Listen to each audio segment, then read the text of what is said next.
on September the 5th. It really is 8 weeks long, but they've only played a few games in this, the COVID era.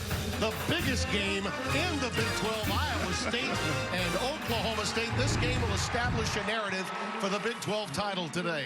Game 2 of our big-time doubleheader on Fox today, along with Spencer Tillman, Tim Brando. And Spencer, for the quarterback at Iowa State, Brock Purdy, he entered on this field 3 years ago, and his life and the Cowboys have not been the same since. Well, he's gotten better offensively. He's always been the show. Now they've added a 13-personnel package. All that means you've got one receiver, one back, and 3 tight ends, and they're stellar tight ends. This is a conundrum. If you're playing man-to-man defense, they'll change the formation and the strength. They'll put Kolar in motion. He's an eligible guy. All of those guys are off the line of scrimmage. X is on. How do you sort it out? You better do it quick as a hiccup. If you're not, he's by you. And I'll tell you what, they're special, Tim. On the other side, it has been, well, a different kind of year. I mentioned they did start way back on September the 5th, but it was a postponement with Baylor.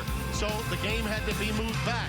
They did get a few games in, but all of a sudden you're looking at open date after open date. As a matter of fact, it has now been almost a month since this team has taken the field. And it may be the most exciting and dynamic team that they've had on both sides of the ball in a while. The issue may be the mission-critical position, where they have a celebrated quarterback in Sanders who is hurt, now coming back. And in Illingworth, you've got an outstanding quarterback backing him up. It's a blessing and a curse. It really is. I think what really helps, Tim, this is a rushing team when you think about their identity. But Illingsworth, to your point, is the quarterback that can step in there. He looked really good against Tulsa. This is Mike managing a situation because he's got 2 starters right here. He's doing the right thing. Texas and Oklahoma have both been burned, but these teams are trying to seize the moment. Iowa State looking to get to 4-0 for the first time ever. And in our progressive game flow, you will see these teams arriving with much at stake. Most would tell you the Cowboys have to keep winning for the Big 12 to have a chance at the college football playoff. So much yet to come today.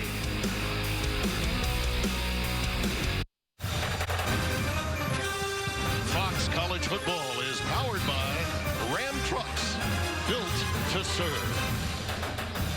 Cool day here in this part of Oklahoma. 56% humidity, temperatures in the low 50s. We'll probably get down into the high 40s before game's end. Mike Gunday, what a remarkable year. 16 seasons now at Oklahoma State. Played quarterback here from 86 to 89. Had, among others, Thurman Thomas and Barry Sanders in his backfield way back in the day when he played for Pat Jones. 35 years he spent at this school. And on the other side, one of the great stories in all of college football is Matt Campbell, a Division III player, went on to become a coach. Now in his 5th year at Iowa State. He brought with him Tom Manning as his offensive coordinator, basically a Division III approach to the game. And he stayed here even after some offers from the National Football League. And I think one of the reasons is Brock Purdy, a kid that he really believes in. Iowa State won the toss, deferred, so the Cowboys will receive.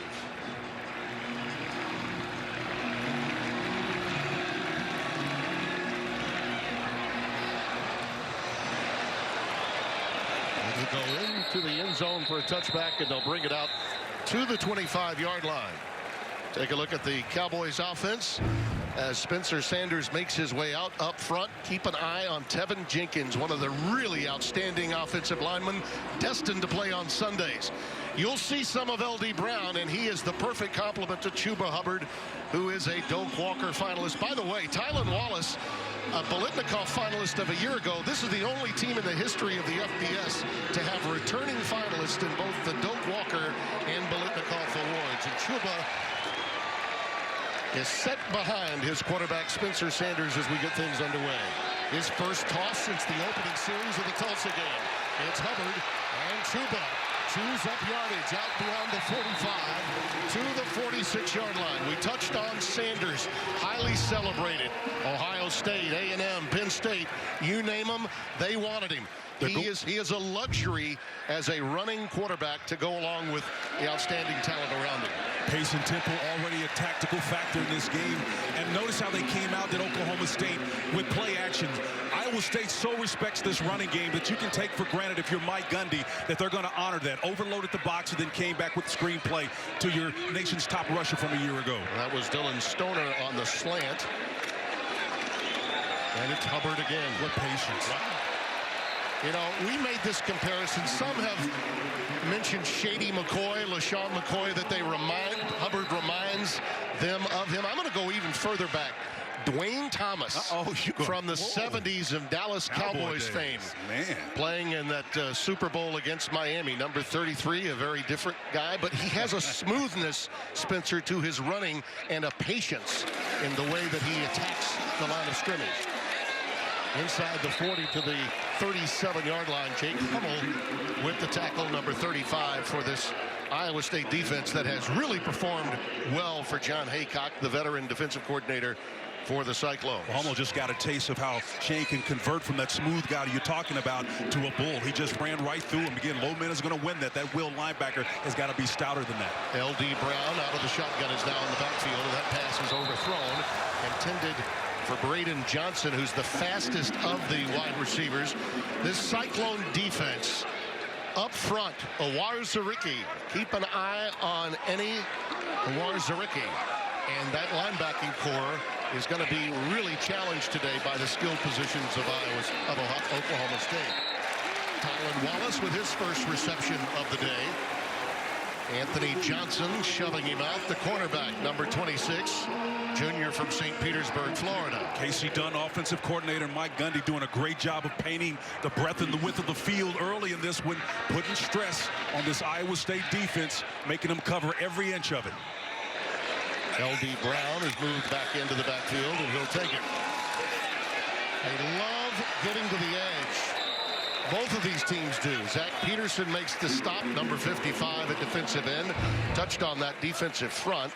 And Awar Zaricki, linebacking core, will be called upon to make plays. Also, Jaquan Bailey's an outstanding pass rusher. He really is. And in that secondary, 5 deep, they have some playmakers back there. Ozuna getting the start. Machine Young, number 1, out for targeting in the first half of this afternoon's game. The freshman from Philly will get in by the second half. Little cursory plays, what I call those little dives. Reminds me what Art Briles used to do. Get on the sideline and just run a little hitch. On 3rd and 6, the line to make is to Wallace. Very close. It does appear he got the first down in front of Anthony Johnson. Anthony Johnson playing that field corner. That's a lot of space. And again, typically you're going to have your most athletic guy out wide, because if you've got a guy out there like Tylan Wallace, you give him that much space, he's going to beat you. So you need an athletic counter. L.D. Brown. Great job on run force. This time it was really diagnosed by Mike Rose, the young man from Breckville, Ohio. Let's get Tillman's takes for today's game. Well, Timmy, it's already demonstrated it's all about ball security. If you're, of course, Oklahoma State, Chuba Hubbard had a couple of turnovers in the early go, and then he had to come back. But so the way you counter that, if you're on the defensive side, you got to rope the run game. It's not complicated, and to this point, Iowa State has not had an answer. Ozuna playing that star position, as we mentioned, for Machine Young, making the tackle of L.D. Brown. I love the way you brought in roping right there. We're in roping territory. That's right. Right from the heartland, Spencer T. There's a fade into the corner for Wallace. Really well defended by Anthony Johnson. Out on an island out there was Johnson. And he used outstanding technique. This is his 20th start at the corner position. I tell you, got to have courage. He's got that right hand a little bit on the lapel there, and he probably could have played that technique a little bit better, mistimed the jump. Instead of going backward and leading back into Wallace, he should have just jumped and leaped up in the air to try to high point that one. But needless to say, it can be quite intimidating on the field side of number 2. He is one of the best in the country. 37-yard try here for Alex Hill, one of the many from Australia.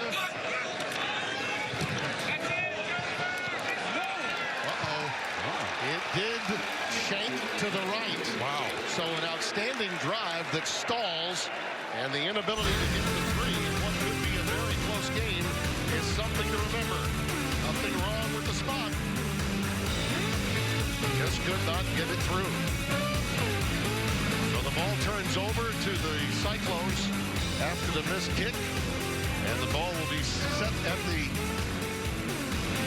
letting us have it at about the 20-yard line, I think, is the line of scrimmage. Timmy, Oklahoma State has a couple of Aussies that are good, pretty decent kickers. If there was a question mark on this ball club, we knew about their offense with Chuba Hubbard and company. Quarterback was set. Defense better than has ever been in over a decade. But it was the kicking game that was the problem, and we've seen it showing up early in this one. Well, we touched on the outstanding skilled positions at Oklahoma State. It's not as if Brock Purdy doesn't have help. Brees Hall, number 28. Keep an eye on him in the backfield. He has been unreal all season long. Number 2 in touchdowns, number 2 in rushing across the country, and he stopped right there by Adbon Bamiga, number 7. The redshirt senior from Calgary, Alberta. As you look at the numbers on Purdy, had a poor outing against Louisiana Lafayette. COVID did play a factor in that opening loss against that team from the Sun Belt that's gone on to play very well. Since then, though, he has been as advertised.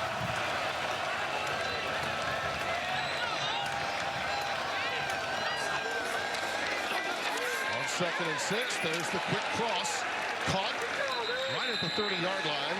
Moved the chains due to Xavier Hutchinson. The rest of that offense surrounding Brock Purdy up front. Jake Rimsberg moves in over Joey Ramos. Will they be able to run the stretch play as well? Brees Hall in that backfield, as we mentioned. And those 3 tight ends beginning with Kohler. That's an outstanding defensive play by Devin Harper, number 16, who rotates a great deal with Rodriguez in to make the tackle, a loss of a yard, 2nd down 11. And that's what they're going to need to do. Evan Harper, if it's called his assignment to set the edge, he's got to be able to do it to prevent the runner from getting to the edge. Because if Hall gets to that edge, let me tell you, that establishes their game. Now you get those linebackers flowing out of the picture, and he'll be able to cut it back underneath.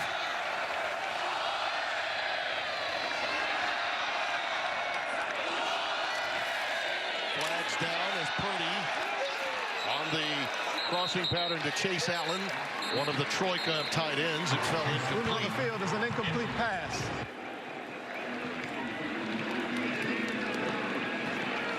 Did they pick up the flag? I think they may have. Yeah.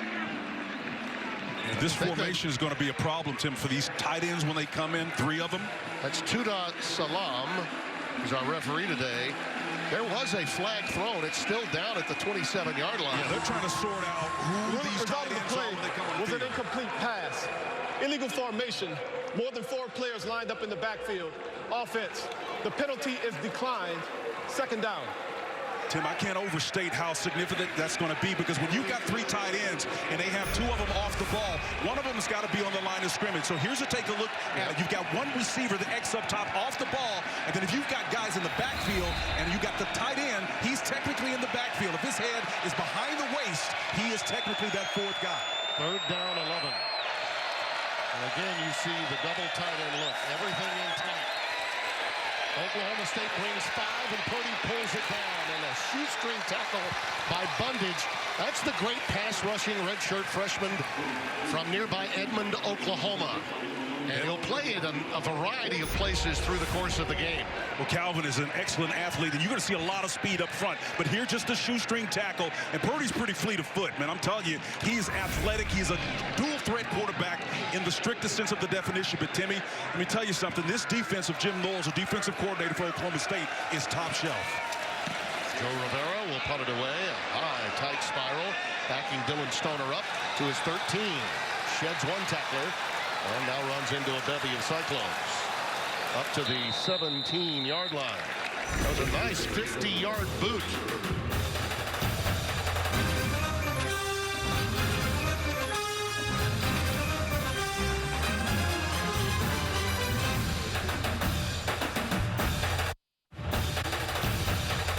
Fox College Football is presented by Ram, built to serve, and is sponsored by AT&T 5G.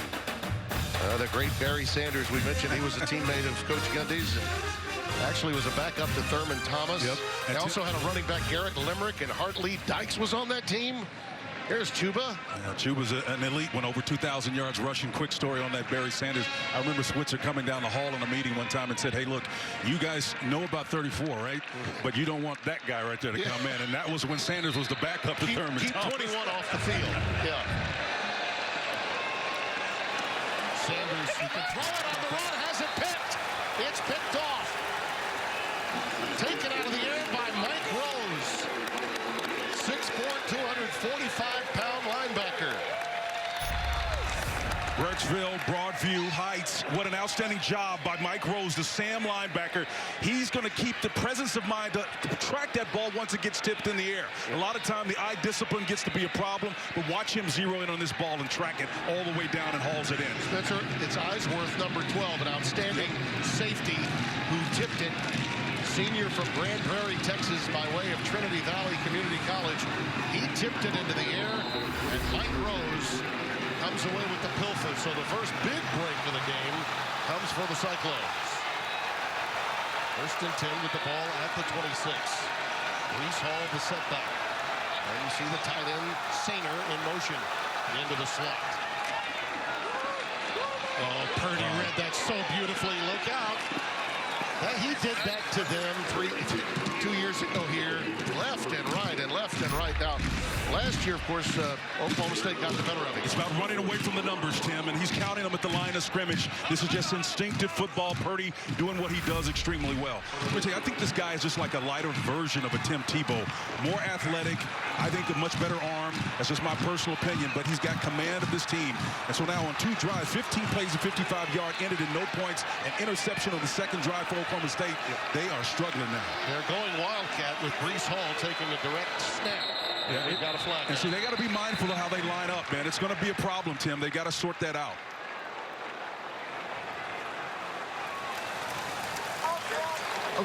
False start. Number 89, offense. 5-yard penalty.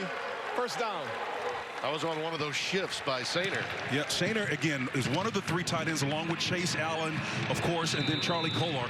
Charlie is the guy that typically going to try to get the ball down here in the red area. So if they're going to try to score, watch him. But just see him move just a little bit. If he doesn't get set and established, he moves just before. He kind of leans. They caught the lean. They caught the lean and got him. 1st and 15.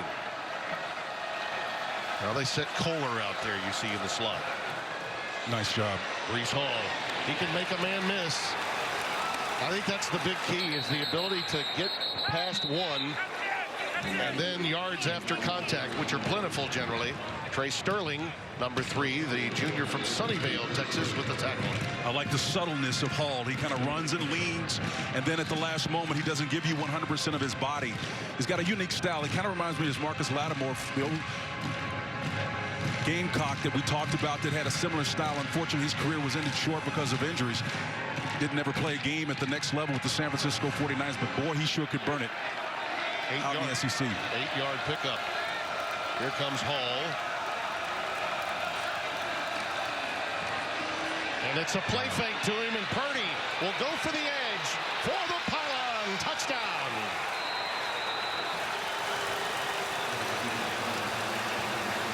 Timmy, these defensive ends, whether it's Tyler Lacey, of course, Trace Ford on the opposite end, have got to be extremely disciplined because, again, it's just a numbers game. You have one of the most intelligent quarterbacks in all of college football, the inside zone, and once that end comes down there, it's off the door. It's Katie Barr the door. You got great blocking by Chase Allen on the outside, gets him into the corner. When he sees that, man, Purdy's going to score every single time. What an athlete, what a great read, all-around player. I think that the only thing separating Purdy from, say, being in the same conversation with a guy like Ellinger is a brand name.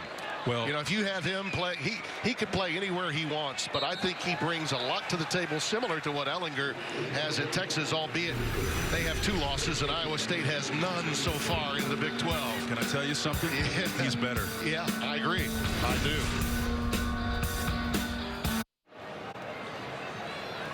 Take a look at the scoring drive. It all began with the interception by Rose, and Purdy took it in.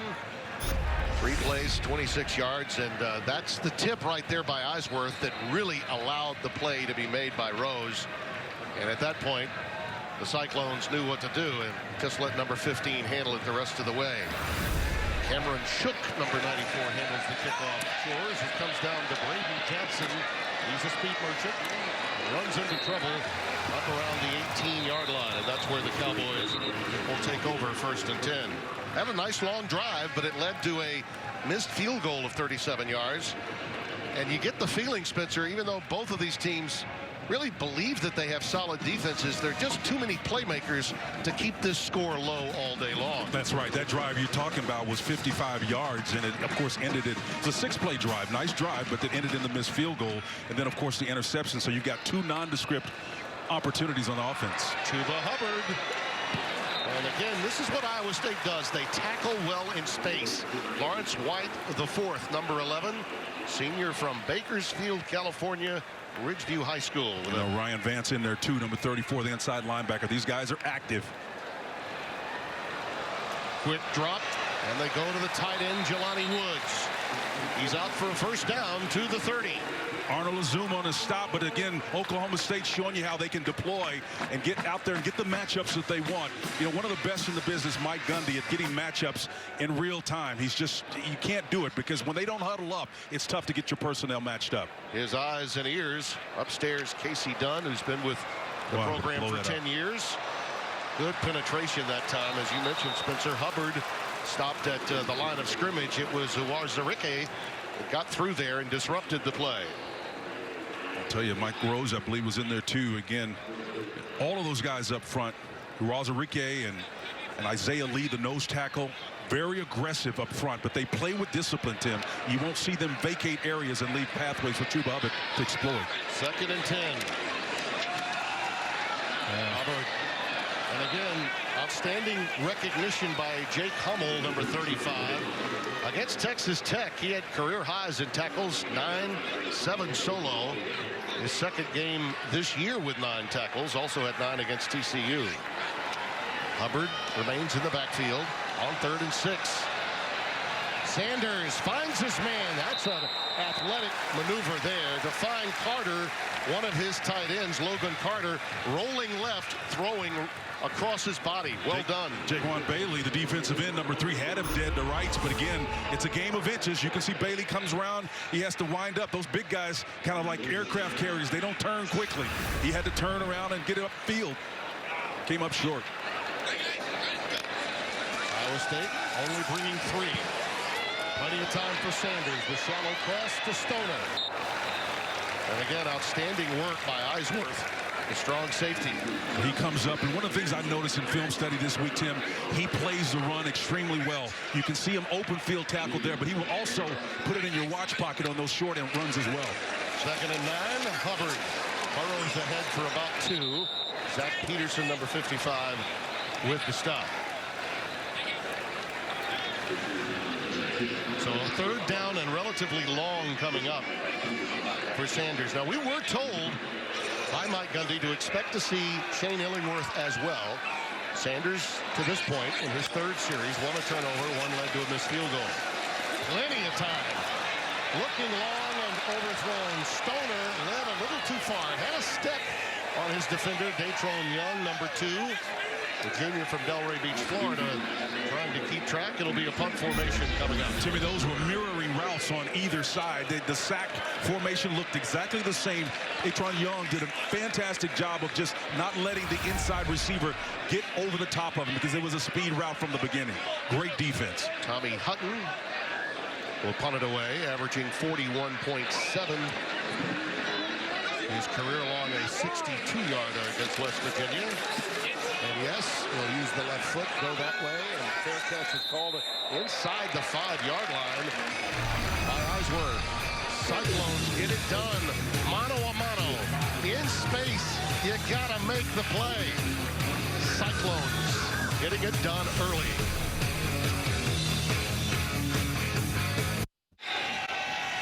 Take a look at this defense. It is stout for Oklahoma State. Ford at one end and Lacey the other. Akbak and Bamiga, the linebacker, and of course at 5 in the back end, probably the greatest strength of the team. Brees Hall takes it ahead for maybe 3 yards on first down. And they'll rotate him, Tim. They're deep there. Brendan Evers will get in there, and as you mentioned, Antoine Israel, number 80-95, he'll get in there as well. You got about 6 guys in their rotation that are worthy of playing on that front line. But I'm telling you, Jim Knowles has done a wonderful job in getting them ready this year. The year-over-year success and improvement we've seen, even in the COVID year, has been top shelf. Second down and 7. Hall, look at that side step. Look at him go. Brees Hall.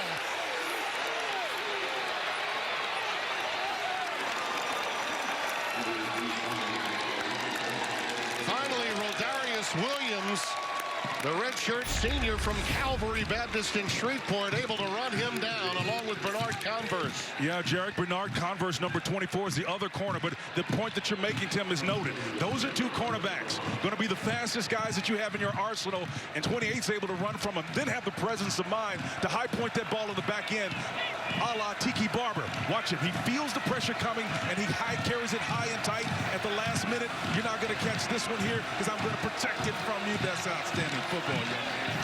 Oh, way to finish. And by the way, no crime to be run down by those two cornerbacks. I mean, we're talking about speed merchants and guys that will play at the next level. Their first charge timeout of the half. State. 30 seconds Williams is the younger brother of Greedy Williams, now injured with the Cleveland Browns. And brother Rodarius will be in the big league soon. But Brees with Breeze on a big run of 75. Fox College Football is sponsored by Rocket Mortgage. For the playbook on home loans, Rocket can. Go back to so many greats. Iowa State history. By the way, another one that comes to my mind was an old quarterback, later went on to the Falcons, Dave Archer. Oh, man. Remember Dave? Yeah, that was before my time. Yeah. Dave is now doing Atlanta Falcons games with my friend Wes Durham. Yeah. Good man. Brees Hall in the backfield. After a 71-yard game, that's his second longest of his career, 75 the other. Looking for the tight end. That's Kohler. Incomplete. And we haven't gotten Tillman's takes when the Cyclones have the ball, so let's catch up quickly here. Well, they haven't had to establish the stretch play very much because the inside game was working. They've been able to keep it honest with the outside as well. And then ultimately, if you want to get that stretch game shut down, you've got to flow with integrity. What I'm talking about is those linebackers have got to not vacate their spaces, because as Hall gets to that edge where he's trying to, if they get over anxious, there will be natural lanes back underneath that he'll be able to exploit. So got to play with integrity and flow. Yeah, you flow with integrity 24/7. Rumor has it. On first down, it's Hall again. I think he's playing with a little chip on his shoulder today. Adbot Bamiga making the tackle, number 7. I think he wants to prove with all of the pub that's come Chuba's way, and to some extent L.D. Brown. Well, I think he wants to show that he can get it done as well today. Well, I think also, Tim, that what this program wants to do is show the college football world that they are an outlier. They're a throwback with the 3 tight ends, the run game establishment in a conference that's known for its wide open offenses. They're changing the paradigm with defense and great old-fashioned power football. Third down and 6. Cyclones go with trips to the bottom of your screen and a single wide to the top. All-out blitz. Yep. Purdy in trouble. Gets rid of it. And they'll rule it incomplete. Rodriguez with the push right up the middle. Well, I don't know that there was a receiver anywhere near the football. They may have to throw the flag. It really wouldn't matter. Well, one thing is sure, he's got pressure coming from all over the place. And Bundage on the outside, you got pressure coming from the middle. Rodriguez, oh, there is one. The Mike linebacker. Yep. You see him untouched, and he's the heart and soul of that group. Brees Hall was in the general area, but the flag did come down. Intentional grounding, number 15, offense. There was no receiver in the area of the pass. The penalty is a loss of down, 4th down. Matt is very upset, and I can see why, because in the replay, it was clear that he had Brees Hall in his line of sight. No question about it. But I felt there should have been a flag in real time. Take a look. Well, you can see where Brees is. He's trying to get out into the route, right? Here's Brees right in the middle. Yeah, he's there, but I don't know if Tim, he's going downfield at that point in time. He's in the pocket. He's in that 5-yard window. Yeah. You got to get outside if you're going to let it go. But you do it. But you see from that angle where he is, 28. Yeah, I just don't think his body was oriented toward 28. Yeah. I agree with you that that Hall was there, but I don't think Purdy's body was oriented in the direction where a body existed. Right. I thought it was a good call to make in real time. And we're told Mike Pereira agrees back in our studios. Connor Asali will try the field goal here. 48-yard attempt. Nope. Boy, we've had a pair of missed field goals. That one with a little too much draw. Hooked slightly to the left and no good. So after that huge burst of 71 yards, they are unable to convert. So we've got 2 missed field goals on the day. Just got a little too much of it there. Yep. Right there, just missed it. And then a late boink coming from special teams to add insult to injury. That 7 points that's on the board is really in large part to a mistake by Oklahoma State. And I tell you, it speaks to this being a defensive battle, one that potentially could have been the case. Yeah, here's Hubbard again. On first down, a good choice to make, isn't it? Wow. Get him all the way out to the 48-yard line before Hummel can run him down. Well, he took Jake Hummel, that will linebacker, for a ride. Another dimension to Hubbard's game and his skill set. Well, 16 yards on that carry. And his numbers creeping up as a result. Sanders 7 of 11 for 61. Does have the interception off the tip. Play fake to Hubbard. And a beautiful pass. That's a dart taken by Wallace for a first down. Anthony Johnson, the cornerback, is back there covering again, but just a 3-man rush. Gives your quarterback plenty of time to discern the outcut. Tylan Wallace does a beautiful job of cleaning that up and then breaking it off crisp. Just to have a little bit more leeway between the sideline to give him the extra space if he needed, didn't need it. Great hands catch.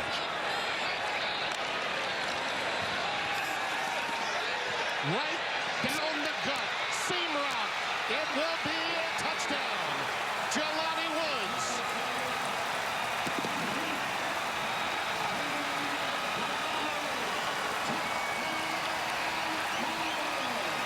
When they start getting nosy down here, they employ 2 different tight ends. Tim Logan Carter's the other one on the other side.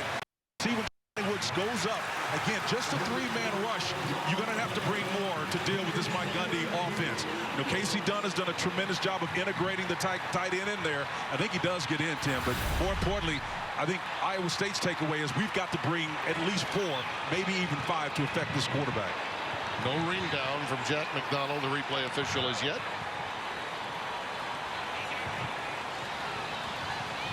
Looks almost as if they're waiting. Yeah, there's almost that you're going to. I mean, if you got faith in it, they're going to stop it. Yeah, that's for sure. The ruling on the field of a completed pass for a touchdown is under further review.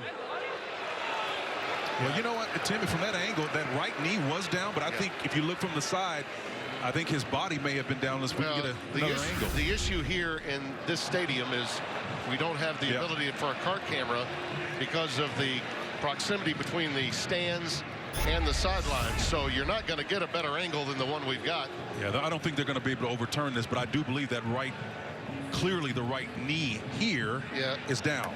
The question is, where is that left arm with the ball in it? Correct. You know what? Here's the deal. I wonder if the shadow matters. That's a good point. So I wonder if the shadow matters, because you can see the shadow now. I'm with you.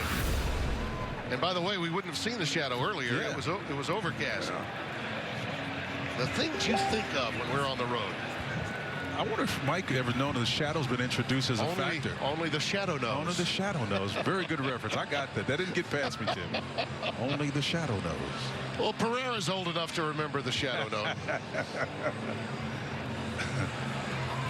One of the great tweets of all time came this morning from a sportscasting friend of mine in Dallas, Bill Jones, after the game. After review, the ruling on the field of a touchdown stands. It is a touchdown. I think the shadow did know. Yeah. I did. But I think that would have been the precedent. You can't change precedent in the game. I think it would have been the first time in the game ever a play has been overturned due to the shadow. Anyway, the story goes, Mertz, the name Mertz. Yes. Oh, yeah. He went 20 of 21 for the Badgers last night in their opener at Camp Randall. And oh, by the way, the tweet read, I bet Fred and Ethel were really proud. Now you're really dating yourself. If you're, obviously you're old if you got that. Although, I will tell you, my daughter Tara loved I Love Lucy. She did. They didn't even sleep in the same bed. Yeah, we're tied at 7. The knee and the shadow nose. Jelani Woods gets it into the end zone.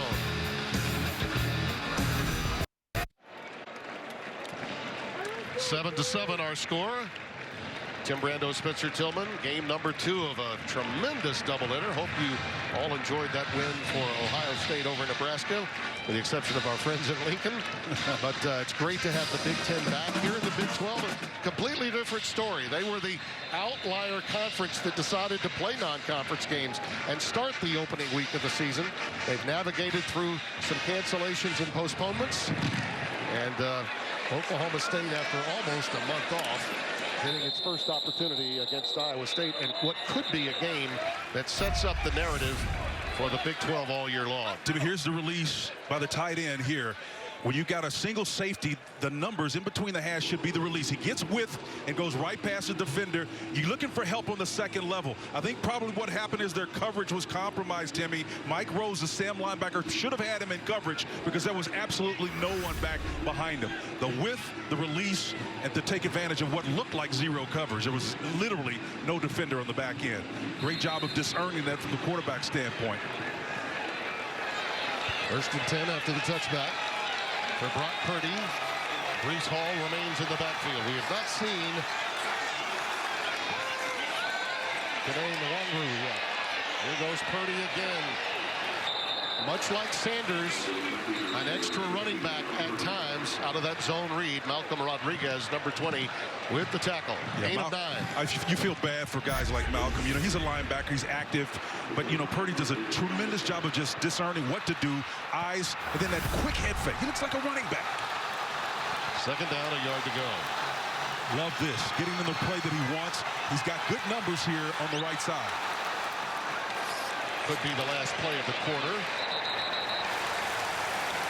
Nice defensive work that time by Cameron Murray, number 92. Redshirt senior from Bryant, Arkansas, with the tackle. Sometimes you just got to give defenses credit. You know, you're running away from the numbers. In other words, run away from where the bodies aren't populated. That time it was just Brendan Evers and Cameron Murray and company made great defensive efforts. I'm just going to say it right now. Best game on television right now is on Fox. Most meaningful game in the Big 12 to this point this season is on Fox. And we're starting the second when we come right back.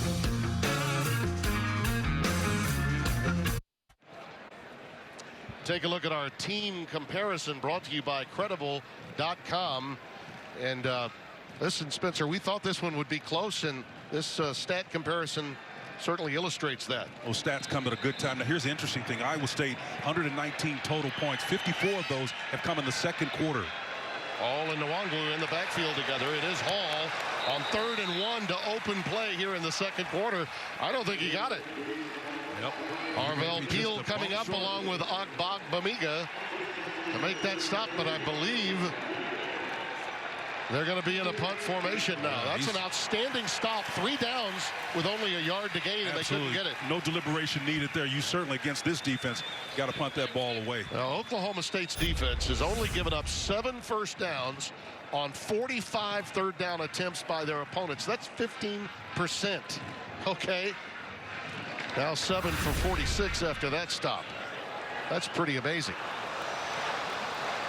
Rivera's boot. Low and end over end, and Stoner will just let it bound inside the 25, and it gets a positive roll for the Cyclones. Well, there was no winner last week, so this Sunday, Fox Bet Super 6 is giving you another chance at $1 million.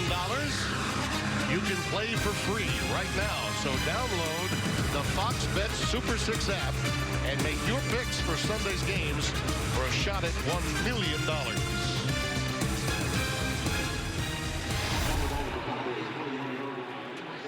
Mike Gundy, yeah, I'll tell you, you talk about guys that have hung around long and kept their programs relevant. He has certainly done that.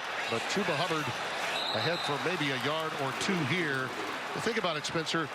I don't know that anyone ever felt Oklahoma State would ever be a destination job. He's actually turned it into that. Well, he's from this area, and again, he knows it. The people know him. Family's a big core value for him. I'm not surprised that he has this kind of success, and he's learned a great deal. You know, you asked him a lot of questions about some challenging times that happened to the program this offseason, and he responded in a way that I thought was Timeout very on the field for an injured player. Got an injured Cowboy. It's Rye Schneider, the center, redshirt senior from Minco, Oklahoma. Yeah, they can't ill afford to lose him. He's a walk-on, former walk-on, and got a scholarship this year. It's an outstanding young man. You'd love to hear those kind of stories, and if there's ever a position where a guy can earn a spot like that and be respected, it's at that center, because everything flows through him. Let's see if we can take a look at him. There he is, spotted there for you, number 50. He's pushing and engaging Jake Hummel there, the weak side linebacker, and he just got rolled up on the side. Big fella. See that a lot. Check that right ankle of his. Timeout.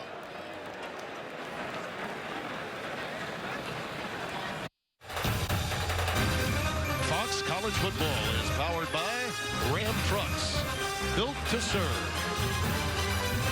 Rye Schneider making his way to the sidelines moments ago under most of his own power. Tyrese Williams, the redshirt sophomore from Houston, number 60, has checked in for him. Out of Cy Ridge, he's a baller, man. 3rd down and 5 coming up for Spencer Sanders. He's gone all the way. Shane Illingworth, who's played the lion's share of snaps coming in, has yet to be in the game. Here he is on the zone read, and that's what he can do right there. That's why he's playing. Out to the 35. It's a 1st down, and it's this kind of talent that, frankly, through all the years that Gundy's had, he's never had at this position. Yeah, and T.J. Tampa, number 25 at that cornerback position, had him there. He comes off and then just misses in athleticism to finish. Quick wide receiver hitch to Tylan Wallace, and he gets it out to the 39. They'll mark it at the 38-yard line, so really a negligible gain for Wallace that time. You know, pace and tempo works when you win 1st down, Timmy, and that's the reason why they're kind of slowing things, not in that much of a hurry right now. If you get those chunk yards on those early downs, you can afford to go pace and tempo. 2nd down and 7. Hubbard back in the game. Ooh, this time Spencer, I think, probably made a poor read, and he paid a price for it. Hummel. Hummel hammered him that time. Hummel with the hammer, man, and he just laid it right on him and tapped him right on the forehead. I mean, you're not trying to put that helmet on his hat, but that's the way they used to coach it in the old days. Square that body down and square that runner up and just put him away, man. That was textbook football right there now. Got him in the shoulder pad, but I bet you his head felt it. Hubbard with a 3rd and 10. And now they move him out. And there's a problem. Yep, on the snap. Sanders in trouble. Look at that. To Landon Wolf, number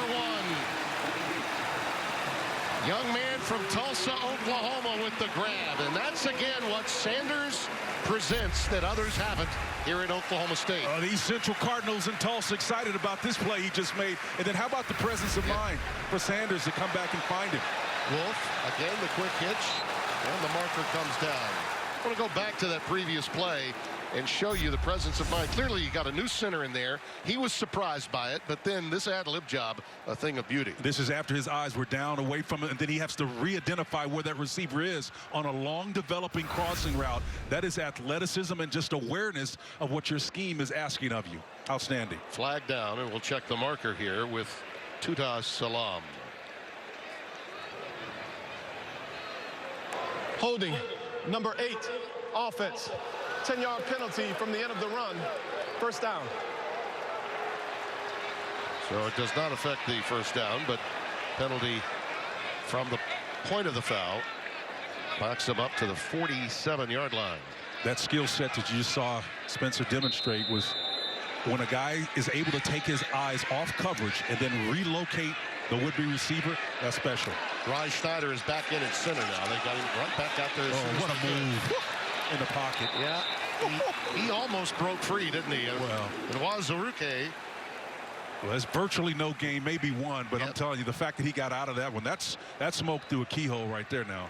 He should have been caught dead to right as Gundy looks on, and I mean, just avoid the hit. 58 really saved the day, because if Wazarike does not make that play, look out. Here's Hubbard. He's up to midfield and then pushed back. on that play, you knew there was going to be a soft spot because it was just a three-man front. You got 5 guys to block him, but Chuba just really put his shoulders down and leveraged it. It wasn't a lot of yards, but, man, I'm telling you, it tells you something about how heavy he runs. 3rd down and 14. Staying with this three-man front, man, I think you got to affect the quarterback at some point, Tim. A lot of green out there. Sanders going for the line to make. I think he made it. That's going to be another 1st down. Boy, it's just devastating when you've got that kind of quick action with your feet to save you. He knew he had a lot of green grass. Well, look at no other opposing uniforms around him. I mean, look at the space. And then finally they close, but not before he gets the 1st down. You know, John Heacock, the defensive coordinator for Iowa State, choosing to stay with just 3-man rushing and playing coverage. To gain is under further review. He may have been short, Tim. Well, I think he stepped out. Yep. I don't know that he was short, but I think he inadvertently, without realizing it, stepped out right there, which is behind the line to make. So it may be 4th and short coming up. By the way, with that conversion, if it stands, would be the 6th time in 8 tries that they've converted on 3rd down, the Cowboys. But we'll wait and see here if the mark is questionable and they decide to make it a 4th down play coming up. It's very rare that we see where the ball is marked overturned, but it does happen. And I thought that time it was pretty evident that even though he didn't have to step out, he did right there. Yep. If it is 4th down, what do you do? Oklahoma State is 50% on the season in converting 4th downs. So it's not as if they haven't tried it a time or two. In fact, they're just 1 out of 2 on the year. Well, I like their chances down here. They don't run the tight end game quite as well as Iowa State does, but the fact that they are diverse and a skilled at receiver, running back, and the tight end spot give them options, and they make you defend everybody. Well, everybody's got to play for this situation. Yep. I'm impressed so far with what we've seen from Sanders. When he's been in trouble, in peril, his ability to ad-lib and do so with confidence is clear. And as a guy that can roll to his left and throw to his right, we've seen that evidenced already in this game. So I had heard all the goods on this young man from Ryan High School, Denton, Texas. I'm a believer now. Well, he's exciting to watch, but I think it's not as exciting and sexy, Tim, but I think the story inside the game here is these teams historically, at least this year, have had explosive second quarters. Here we are 5 minutes into this second quarter. None of them been able to score yet. 54 points Iowa State has scored of the 119 on the year. OSU, 41 of their 90 points have been scored in the second quarter, and they've basically been shut out. We've got Mike Pereira in position to help us here with this spot and decision. Mike? You know, Tim, I agree with you. When this happens in the middle of the field, it's really hard to overturn, especially if it's not at a solid line. But here at the sideline, you have actually the left foot coming down, and you've got a good shot as to where he needs to get to with the little strip on the sideline. So I think this is enough to reverse it. And it is one of the few that do get reversed when it comes on. Where exactly does the ball cross the sideline? But I think you were on this one all the way, Mr. Brando. I try, Mr. Pereira. I do. Mike, can I push back a little bit and ask you a question? You're the expert, clearly.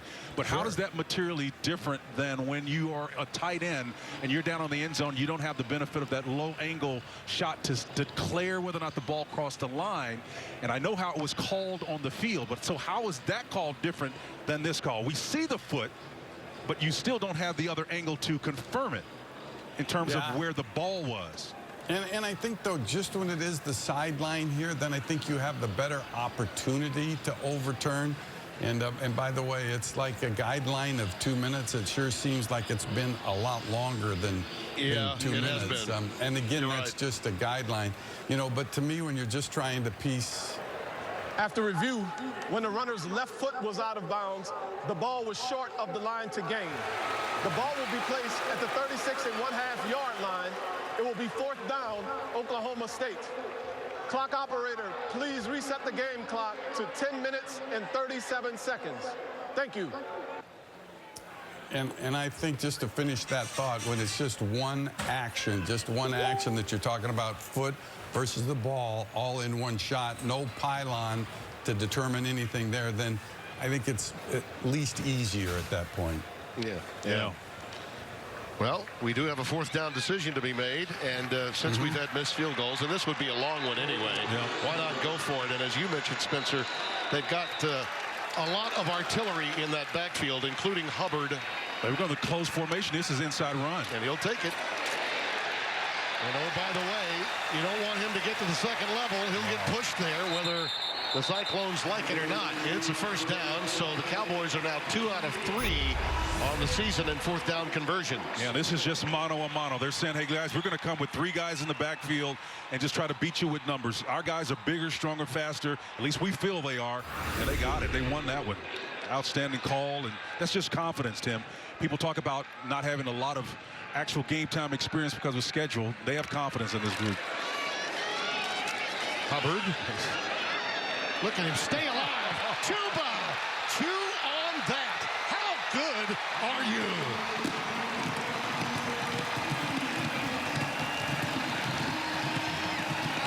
That's it, easy. That's it, easy. Timmy, nobody's done the stumble, fumble, fall drill better than this guy. Again, the ISO look. He puts that left hand down eventually. You can see that left hand down, sustains him. He looks around to see if there's anybody coming. He's got that ball seated in the inside hand. He's going to score, no trouble there. But watch the left hand come down. Ooh, right there. Just corrects his step, pulls that ball up tight, mindful of where the defenders are, and goes in for the score. That's an outstanding job by the nation's leading rusher of a year ago. You know, Casey Dunn, the offensive coordinator, told us when we met via Zoom yesterday that Chuba had come into his office and said, you know, I had a lot on my mind to start this season. We got a flag down, ladies and gentlemen, so we're going to keep it here. Marker is down, so we will keep it here on the extra point. But I thought the point that Casey Dunn made was, you know, Chuba felt bad about his recent performances. And he said, you know, I had a lot going on this offseason. And many people remember, I'm sure, the story revolving around his coach and Chuba during the summer season when the social justice issue came up. And he really had developed a little bit of a chip on his shoulder, felt he had underperformed. And Casey felt, his offensive coordinator, that today would be his breakout day. Personal foul, illegal hands to the face. Number 3, defense. The 15-yard penalty will be enforced on the kickoff. The try is successful.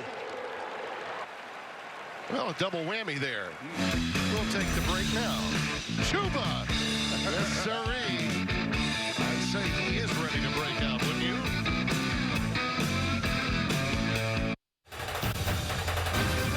Fox College Football is presented by Ram. Built to serve. By Allstate. Moments of protection. Look at the scoring drive. 12 plays, 79 yards, 4:17 off the clock. Hubbard with a 32-yard run to culminate it. We'll show you some of that. We'll show you some of that protection in just a moment from our friends at Allstate. Cowboys will kick it away. With this kind of field position, Spencer, I wonder if they might do a little think about it. Well, they don't. Decide to just boot it through and get the touchback. Sometimes you think you need to steal a possession. Here are those moments of protection brought to you by Allstate. Get better protected with Allstate. You've never been in better hands. Well, you're in better hands with Charlie Kolar, the tackle, and actually on this play, he's actually playing the tight end position, but he comes down and has success on 2 levels. The net, Brees Hall on the other side of it. He's going to show you what it does. The Wichita lineman gets some assistance down the line via Glenn Campbell's. How about the power coming? I know you love that one. You went Glenn Campbell on me, really? Glenn Campbell. Wow. Oh, I am a lineman for the count. Very underrated song, by the way. It was. Very underrated. One of my favorite songs. Iowa State now finds themselves down for the first time in the game. Purdy, quick hitch. A little wide receiver screen to Hutchinson. He's ahead to the 32-yard line. great bloodline, Spencer, with Brock Purdy. Well, his father, Sean, made it all the way to AAA.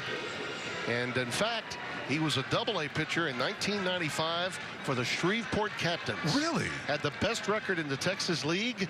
So, yes, he played in my hometown. Met his wife there, by the way. Yep. AA Farm Club.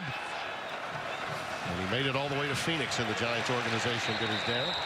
Brees Hall tripped up at the point of attack that time by Brendan Evers, number 98, the redshirt junior from Bixby, Oklahoma. Bixby, not too far from Tulsa, Oklahoma. Brendan Evers shows you he's got some athleticism, man. He can move around playing that defensive tackle spot. You know, those 4 defensive linemen don't get a lot of celebration, but when they get a chance to get in there and make a play like that, it's special to them. 3rd down and 4 for Brock Purdy. Trying to answer the Oklahoma State touchdown to give them their first lead. There's the out pattern. Xavier Hutchinson, the young man from Jacksonville, Florida, makes the grab. Prepped at Bartram Trail there and came by way of Blinn Junior College. Well, you talk about outstanding talent. That's the same junior college that gave us Cam Newton back in the day. Yep, Blinn, not too far from Houston area. A lot of great athletes come out of there, get second opportunities.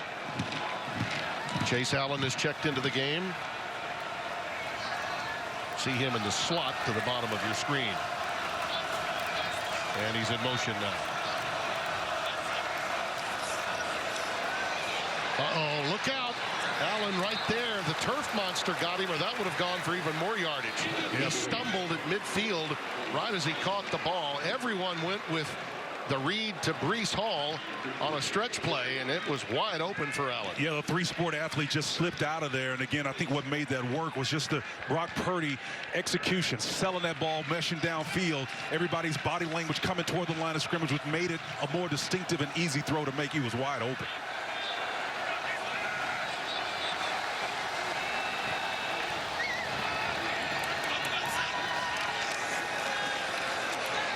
There he goes again. Spun down at the 45-yard line by Trey Sterling. 3 extra yards after initial contact. Doesn't seem like much, but man, when you're able to get that on first down, it matters. They're the receivers that we were talking about, how tall they are. And those 3 tight ends there to go with, along with Sean Shaw, the junior, who's an outstanding wide receiver, they make a difference. Listen. Here's the previous play as the movement was made by Allen. Yeah, the shallow crossing route came open clear for him. Stay up, you might hit your head on the goalpost. 2nd down and 5 for Purdy.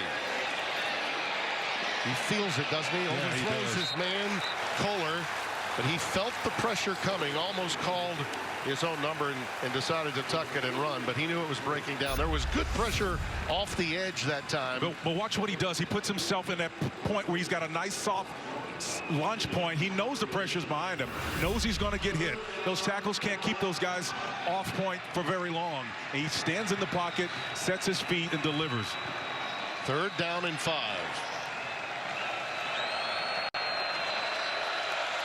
Kohler, the tight end again, goes in motion to the top of your screen.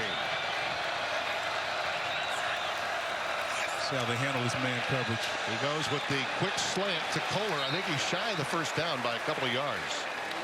Yeah, he may be shy, but that's a mismatch, man. When you've got a guy that's that tall and rangy and a defensive back that gives him up 6 inches on him, press coverage underneath. Does a nice job of driving on this ball, but again, Trey Sterling, the safety, not able to cover him there in time. You get the feeling with the timeout taken that they were thinking, well, they've got an injured Cowboy, it appears. So we'll take the break with him. I wonder if we're in 4-down territory. I suspect we may be.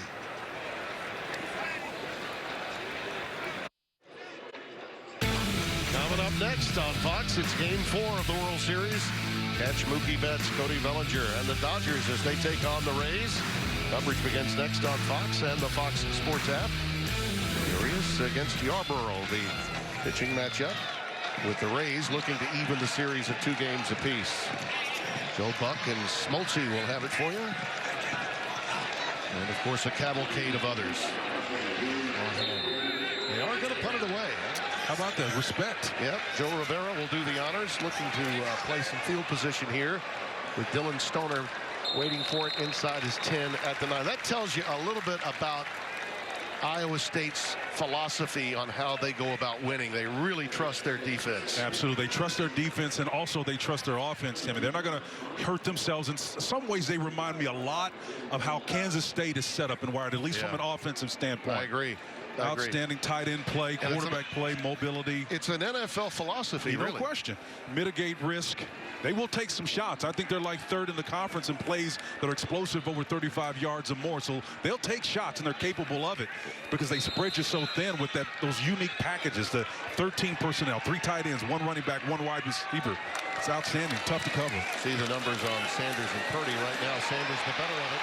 And that quick slant almost was for a touchdown. Tylan Wallace, marker is down. So we'll have to check the flag. I think they're going to bring this back, Tim. Yeah, they may. But if he breaks away from that one tackle, I don't know that there was anyone else back there.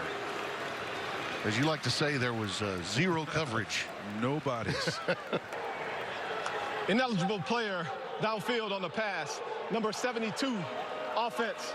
5-yard penalty, first down. Hard to miss Josh Sills.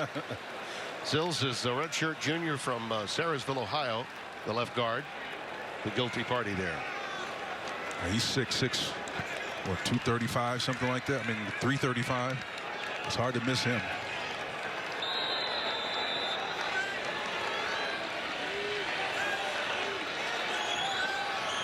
Well, it's 25% capacity here at Boone Pickens Stadium, so about 15,000 plus that are on hand, and but they're vocal. They are being heard from. Yes, it reminds me a lot of Texas Tech and Lubbock when we were there for the Texas game. And ahead goes L.D. Brown, and he stopped at the 9-yard line. Timmy, I think you're seeing a bunch of good defensive interior line play here today. Yeah, we've had a couple of explosive plays, but that's because these are really good offenses. Looking for the long ball here in man coverage. And here comes the flag. Anthony Johnson, a little too much body, but boy, Iowa State not going to like this at all.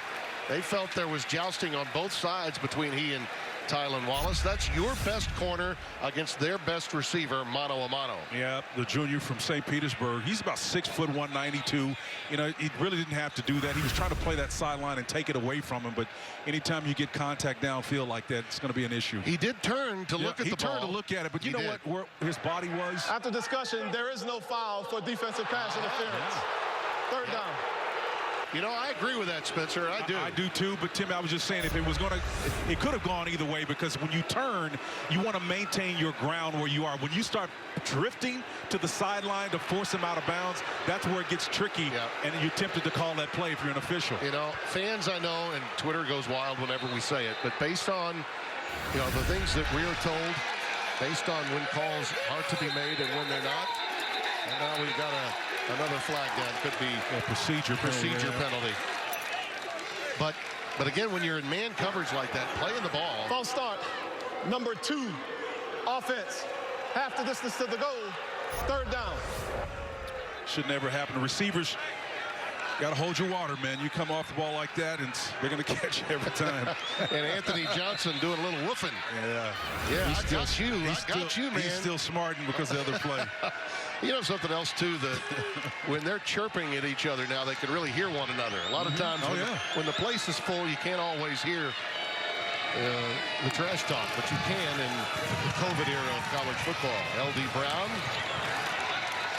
racked up by that Iowa State forward wall. Well, here's a precursor to some of that jawing you saw live a moment ago. This is the previous play, and one of the previous plays beforehand, and Wallace decided to take it out on him. See, man, somebody take your manhood like that. Timmy. Oh, man. Put you in your back pocket and take you where he wants to go. Yeah. You don't even have to want to go. You're going. Oh, gosh. I love that. Those divas just can't stay away from one another. Eisworth is waiting for the Tom Hutton putt. And the left footer gets it away. Eisworth on the fly at his 45. He's got something here. Yes, He just he stayed does. front side, man. They went the wrong way. He should have stayed front side. He hit his head on the goalpost, or at least the pylon. Yeah, he decided to cut it back to the right as opposed to staying left. Great field position, though, for Iowa State when we come back. I'm talking to you, Chippy, and I'm going to back it up, baby. Fox College Football is sponsored by Verizon.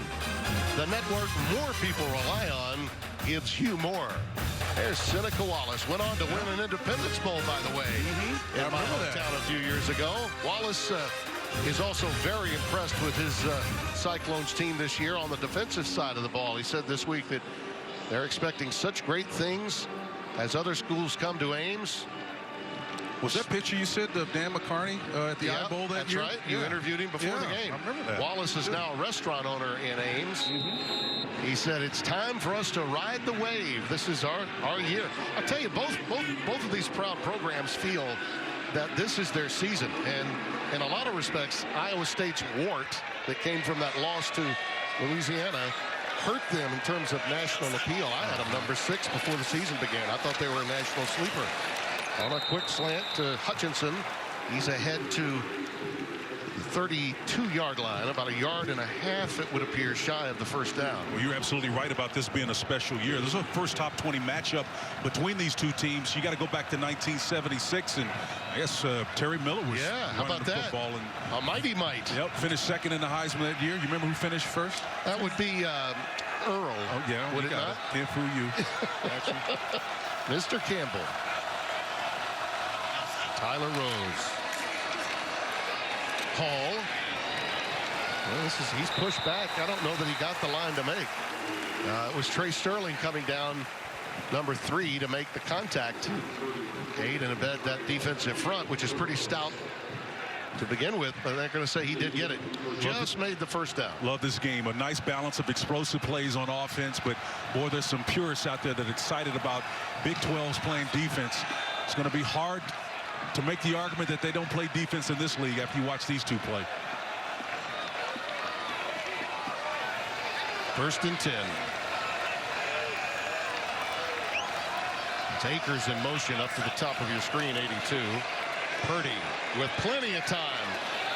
The pass was just outside the arms of Kohler, the tight end. It was thrown a little high, maybe behind. I think he was trying to affect that back shoulder throw that time. Yeah, Jarek Bernard, Converse number 24. He was trying to get it over the top of his head, just over the top of that corner again, and 94 is turning his back away. Trace Ford, the defensive end. Now you're wondering, why is that defensive end way back there? It's because he can't. He's that athletic. When you start seeing big old defensive end asking to buzz to the flats, that tells you something about the athleticism of that kid. 2nd and 10 for Purdy. Hall in the backfield, and he'll take the safety valve pass. Oh gosh, friendly fire got him that time. Sterling will be credited with the stop, but big number 72, Jake Grimsberg, the tackle who's in for Ramos, who's injured, really was the guy that shoved him down to the ground. I thought he was about to make a cut in a few more yards. I thought he was going to stay outside. I mean, obviously they had leverage on him. Trey Sterling had leverage on him, but I think he's got enough speed to get to that edge. I think that's one of the reasons why they hadn't tried to work that stretch play, Tim, because Ramos is not in the game. Grimsberg is in there as replacement. 3rd down 7. So here comes the pressure off the edge. Purdy's pass is caught. It's the tight end Kohler, and it's good for a 1st down. Boy, this kid's special. He's on the Mackey list. You know, you could be looking at a Mackey winner, a Bolitnikoff, and a Doak Walker winner today between these two teams. Well, he's tough, number 1. And again, when you've got just a 3-man rush, plenty of time there, that ball is placed exactly where it needs to be. Watch him push off. It's just fair if you don't make it blatant. That size advantage helps him in those tough spots there.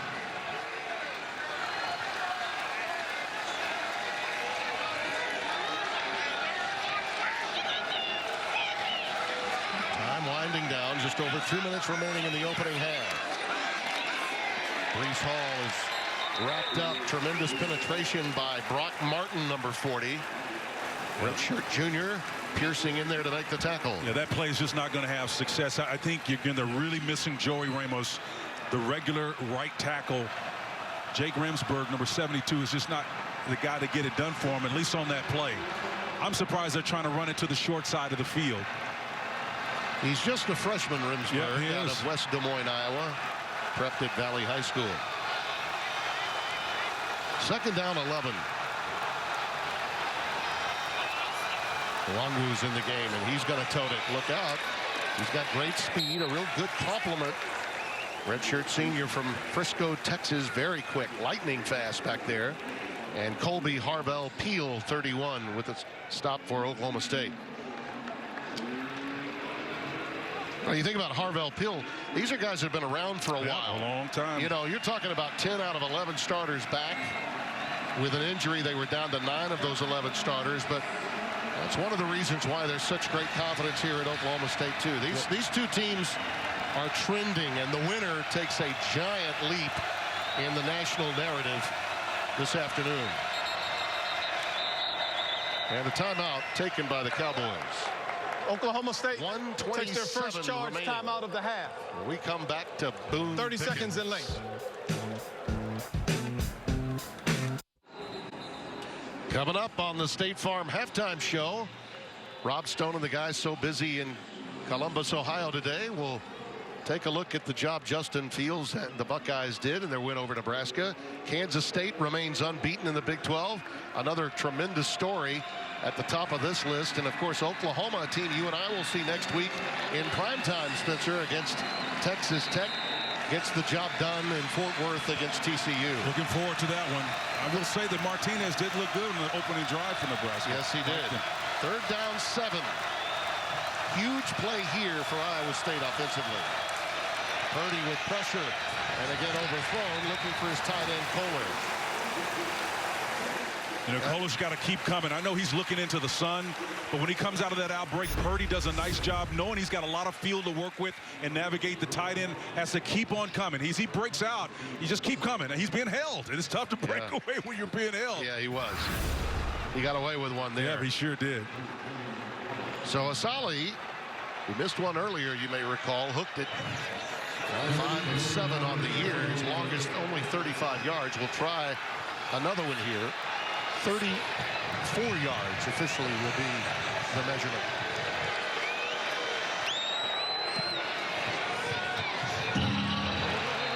The upright unkind. Wow.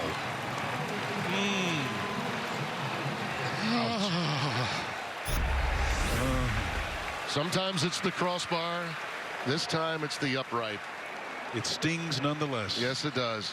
And what happens after you hook one, right? You push it. Yep. That's what happened there. And Sanders and the Cowboys really happy to see that before the end of the half. See if you can hear it, Timmy.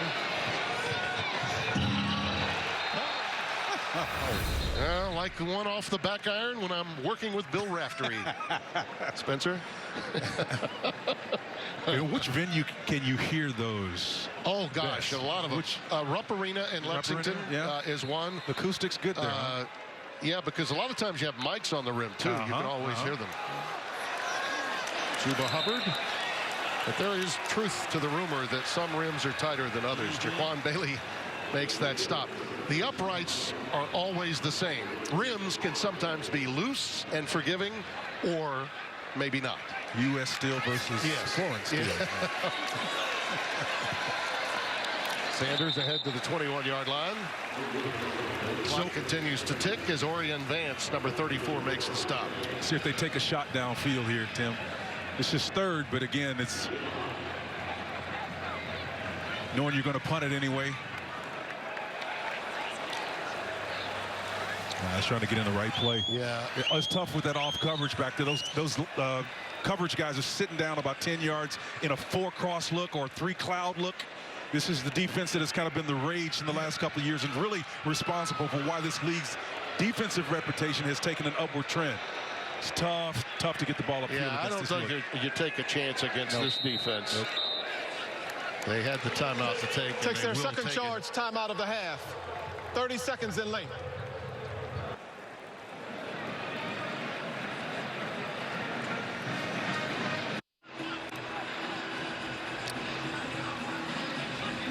So they take the timeout because they had it, and now they're just going to sit on it. They're showing that same three-cloud look here, and it's more of a defensive safe look for them. Sanders will run for a while and then slide down. They were not going to get anything over the top of that coverage. Just trying to get the ball in the middle of the field, so when they watch it wind down. Yep. Pretty entertaining first half. We thought it would be close, and it has been. Missed opportunities, really, particularly in field goals, may be part of it. Coming up after the break, we'll get you to the shoe for the State Farm halftime show.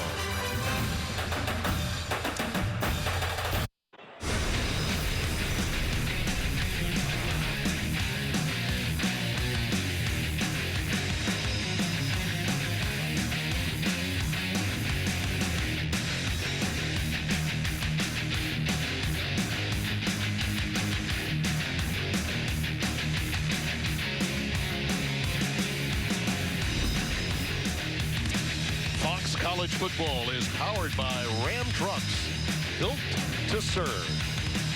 We welcome you back to Boone Pickens Stadium. The winner of this game takes a leg up for the Big 12 Conference Championship, along with Spencer Tillman, Tim Brando. And you know what? The tight ends are a factor. And let's take a look at the Ram factor in this one. College football powered by Ram, and this is a way to get it done. We know Sainer and those guys were going to be a problem again in this stack formation with wide receivers. They show them here, nice little inside read route, but it's a mismatch. And then, of course, when they've got them working across the shallow crossing routes, coming back across the formation, requires protection, long time to develop, but when you got protection, you can make it happen. And then Jelani Woods, of course, we talk about Iowa State's tight end, but OSU's tight end has a touchdown to his credit. So the tight ends featuring big time in this contest. I look at the way Iowa State played that first half, Spencer, and I'll be honest with you, I think Brock Purdy knows there's more in his game than he's currently shown. Yeah. And I think the onus will be on this opening drive. You know, you have an opportunity to get the ball first in the second half. The missed opportunity before the end of the half with yet another missed field goal. I know people were waiting for the iron on, but it was really the upright that got in the way that time. Here's the kick. And you see it coming into the hands of Nwangwu. And Kane gets it out past the 20. Did we get a flag late? I think we did. So we'll have to check the marker here from Tuda Salam, our referee. Well, they sort this out. Kane, by the way, is explosive on the special teams. He's one of the fastest players on this squad, and they can certainly use some offense from him because on their last 4 drives, Tim has not been able to produce points.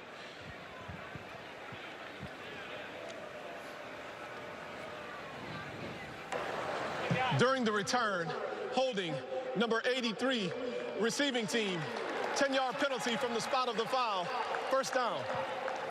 Another reserve tight end, Deshaun Hanukkah, the guilty party there. You just get the sense that there's going to be a special teams play that makes the difference. We've seen the kicking game. Here is Kane right here showing you his ability to read and react. Wow. That didn't look like a lot from 83, did it? No. He had his hand up around his neck, but only briefly. They don't miss much, do they? No, they don't.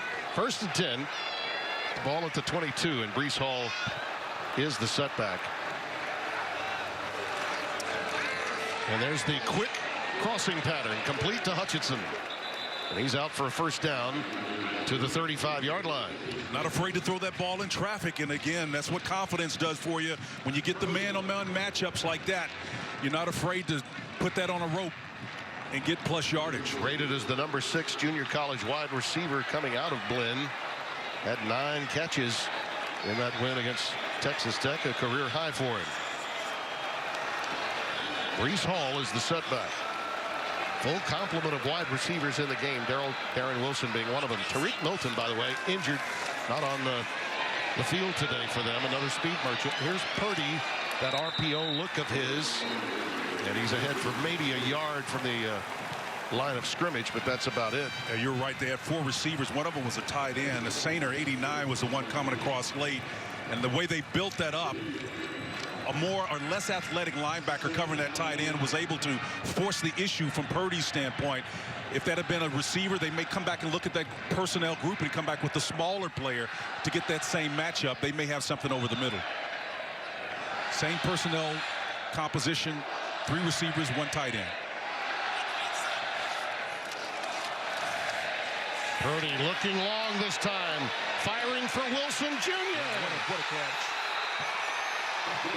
The ball's incomplete and picked off, I think. They're ruling it an interception for Harvell Peel. What a remarkable reception indeed. The ball came out late, but Harvell Peel took it out of there. Kobe Harvell Peel looked like a center fielder in baseball. He sighted that ball and ran out of A&M Consolidated. Shows you not just the ability to go up and high point that one. Let me tell you right there, man, that's a flying Lewenda shot. Excellent body control, confidence, and the celebration at the end of it. Got 2 defenders on him, and man, that's just a great individual effort for him to climb the ladder and go get that one. And he had to climb it because that, against a normal defensive back, that's a catch for the offense. That was a remarkable play by Harvell Peel. Hubbard head to the 23. Now you can make a case they took their shot, though, Spencer, as good as a punt.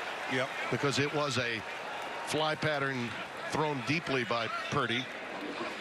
But the onus now on this Iowa State defense to get a stop. Got a Rasheem Young in the game now for the first time. Yep. Remember, he set out because of the targeting penalty. They flooded the zone, and it gets out to Carter. Logan Carter, number 87. We keep mentioning these tight ends. There are so many of them. Mike Rose takes him down. But it is a first down.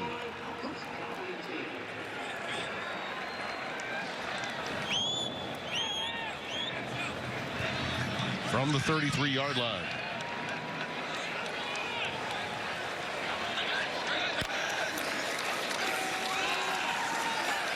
Chuba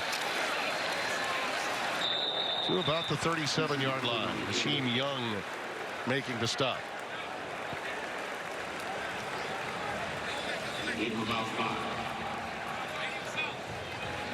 Taking their time, trying to get in the right play against this really conservative 3-man front that they've shown for much of the afternoon. 2nd down and 5. Sanders. That's a big league throw there. Complete to the 48-yard line of Iowa State to Braden Johnson, number 8. Now, one of the requisite throws, Timmy, in this game, intermediate route, but with accuracy across the field against a driving man coverage defender. Excellent eyes. He comes all the way back to the receiver where he wants to go, but he didn't give it away so early. Great execution. Well, any chance that there was going to be any rust with Sanders, forget that. Look at that. Oh, he closed it. Yeah, and it's picked off, intercepted by Lawrence White, the 4th. The free safety read the eyes that time. Just as we were saying Sanders looked awfully good, that one came out late, and it was well read by Lawrence White, intended for Braden Johnson. Timmy, he had a beat on this one, and he focused in, and he grabbed it and says, not today, my friend. Thank you.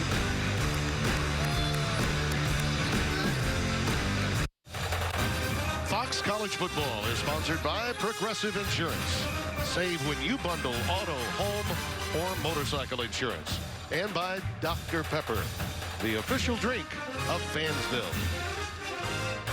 Troy Davis, a 2-time All-American here, great player. And here's that interception, Spencer. Nice little toe tap along the sideline, too. Yeah, he did. Secured that ball. Again, turned his body. I love the fact that he had the presence of mind to give the official a clear view that he did possess the ball and completed the catch from a defensive standpoint. Wanted that back. That's a great defensive play. Take nothing away from him. You just see the outstanding individual players on both sides of the ball with each of these teams. Certainly worthy of their ranking. There goes Brees Hall. Shedding one, stiff-arming another, and corralled at about the 33-yard line. Spun out by Thomas Harper, the sophomore from Knoxville, playing free safety some today. I love the way that Oklahoma State showed you sideline to sideline speed, ending with Harper, number 13, to finish it off. I mean, I'm telling you, that shows you that this team is a complete team. You had every level up front, the linebackers, and then on the back end with Harper to shut that down with speed.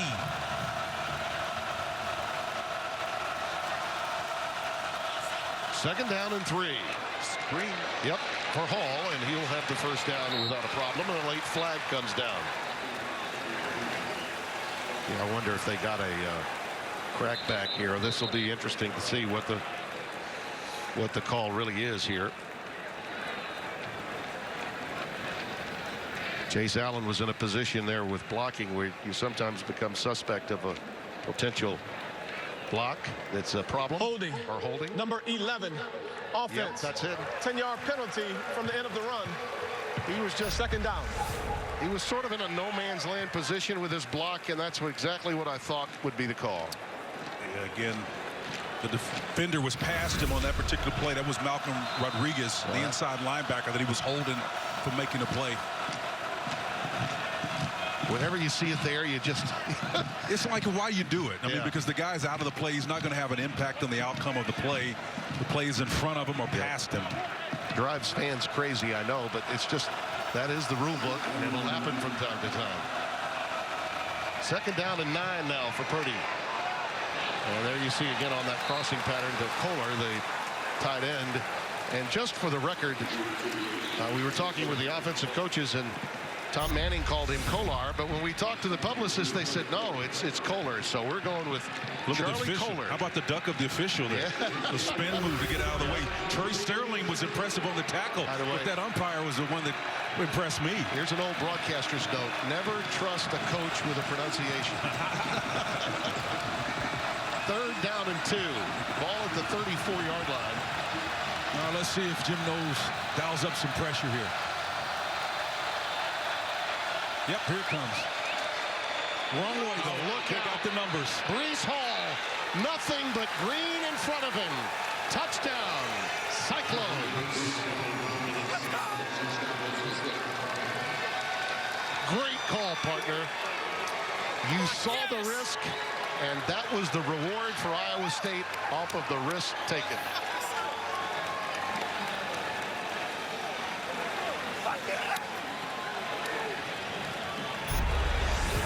Tim, sometimes you just guess wrong, and I think that's exactly what happened here. The guys on the left side comes with pressure, and that pressure goes the opposite direction. It's away from the numbers.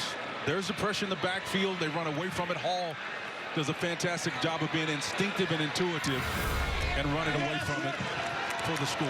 That's a 66-yard touchdown run for Brees Hall. 70-yard run earlier, his 18th career touchdown.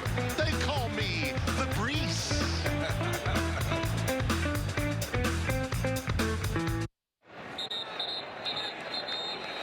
Tim, sometimes you guess wrong, and Jim Knowles, the defensive coordinator, here's what he wants to bring pressure from this side. And then Purdy has the presence of mind to run away from the numbers. Here comes the pressure. Oh, I think we'll go the opposite direction. Where the running back lines up should have been an indicator that the pressure was not going to work. I'm telling you, that's just a perfect play design into the defensive call. Doesn't get any better than that, at least from an offensive standpoint. Tremendous pre-snap read on your part, too, my friend, because you saw it coming seconds before. And you look at that, 4 plays, 74 yards, Hall with a 66-yard run. As I said, he had a 70-yarder earlier today. Problems. Ball's on the ground. It was squibbed. Let's see who comes out of the scrum with it. That surprised everyone. A drop kick maneuver that time by Corey Dunn, who's a rugby-style kicker. Number 13, and that really was something I'm sure that they had not seen in a long time at Oklahoma State. But not Rivera and not Asali. It was a drop kick. That? Absolutely old school, kind of Doug Flutie type, right? Going back last time I saw one when he played with the Bills, and it really shocked Oklahoma State, and they were very fortunate to come away with the recovery. It looks like that was Sean Michael Flanagan. Is that Flanagan? Yeah, Sean Michael Flanagan saved the day, that number 18, with the recovery.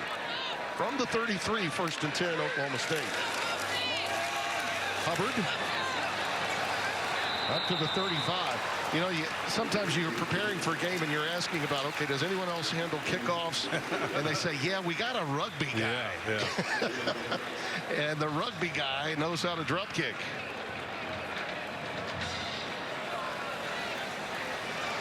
Chuba Hubbard remains in the backfield. On 2nd and 8. Sanders. There's the tight end again. Jelani Wood. Jelani Woods already with a touchdown today. Another outstanding game there. It's the 3rd time he's been targeted. That's an 11-yard gain. Well, they like to match up with him. He's got a big body, and he's athletic enough to find those little soft spots in those zones. Taking his time to get in the play that he likes and try to set the formation right now.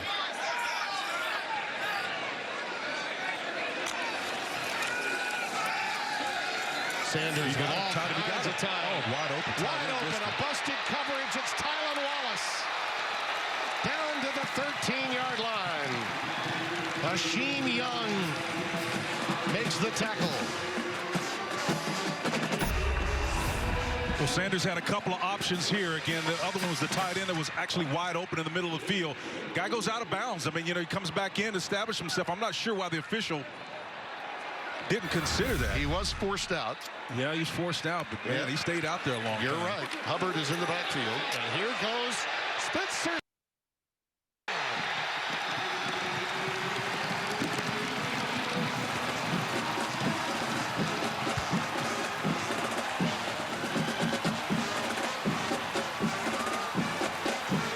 We talk about his dual threat capability, and again, he struggled early in the year, but after he comes back healthy, and he has been for a while, this is the luxury, Tim, that you talked about that Coach Gundy said that they have in that position. And again, Casey Dunn, the offensive coordinator, knows that he's got a guy, got great dual threat capabilities, and he just showed you on that play.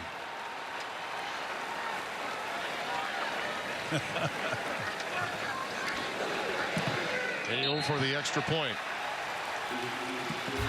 Said it in the first half once. I'll remind our viewers of the games in the 3:30 window. No better than the one we've got. And it's right here on Fox. Don't go anywhere. How about that for an answer, Spencer? Well, Sanders was impressive. He was 2 for 2 for 51 yards, and then, of course, the 14-yard touchdown run. So, listen, they can do it any way you want it delivered, Timmy. It's just a matter of how the ebb and flow of the game is going to go. And there's no one better at scheming up things than Mike Gundy. He's just the best.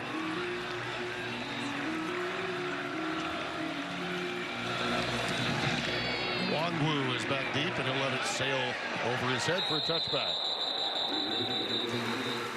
No matter where you're watching from this season, we're celebrating fans everywhere.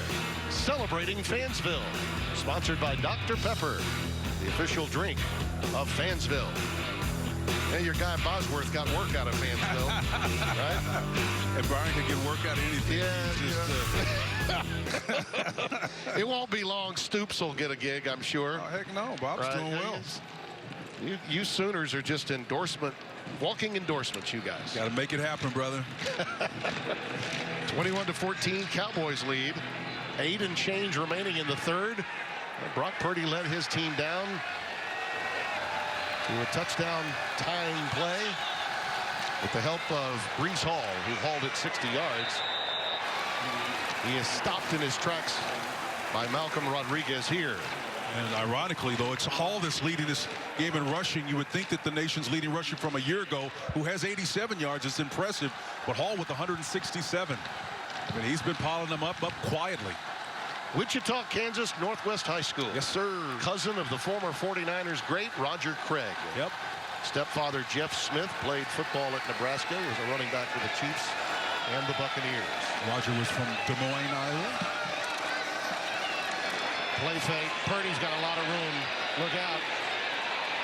You know, a wise choice by him to take himself out, but we do have a flag behind the play, so hold everything. The little yellow hanky is on the field. Yeah, Rodarius Williams was back there in coverage. He was Purdy hoping that shallow crossing route would come open, but you saw the athleticism of that Oklahoma State cornerback that has really emerged as a star on the back end of this defensive unit. Preliminary indication is offside, so Iowa State got quality yardage, but they have something to consider here. Offsides, number 97, defense, lined up in the neutral zone. 5-yard penalty, 2nd down. So Amadou Fofana, number 97, is the guilty party. Yep, there he is. Up at the top of your screen, just ahead of the ball in a set position.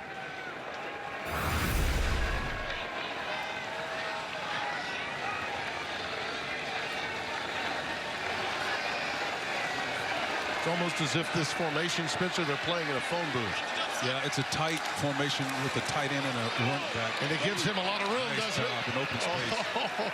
It's amazing how they open the formation so tightly, and then it's almost as if the Red Sea parts when Breece Hall gets it. There's Tanner McAllister with the tackle. McAllister's hanging on for dear life, and again, those phone booth types of move against this four-man front is really what made it happen. See, this is what they do. They get you flowing and going one direction, which is part of our takes to begin the show. This is what they wanted to establish to begin, to get those flowing lanes back, and those linebackers have got to be assignment conscious and stay in those lanes. Bamiga making the tackle of Hall there. A gain of 4, second down at 6.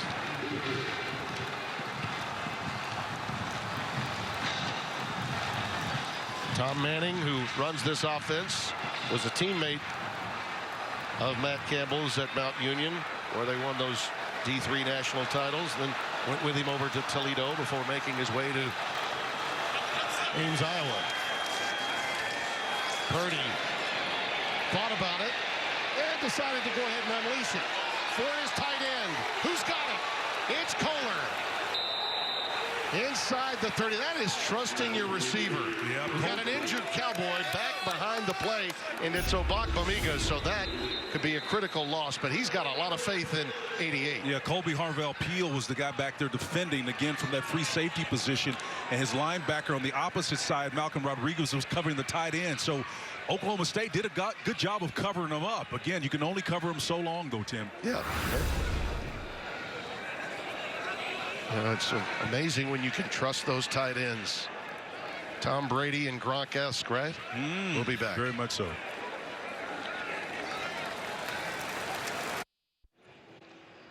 We had no winner last week, so this Sunday, Fox Bet Super 6 is giving you another chance at $1 million. You can play for free right now, so download the Fox Bet Super 6 app and make your picks for Sunday's games for a shot at $1 million. Bamiga, we're happy to report, was able to get off the field under most of his own power. That's good news for Oklahoma State fans. Here's Purdy in trouble.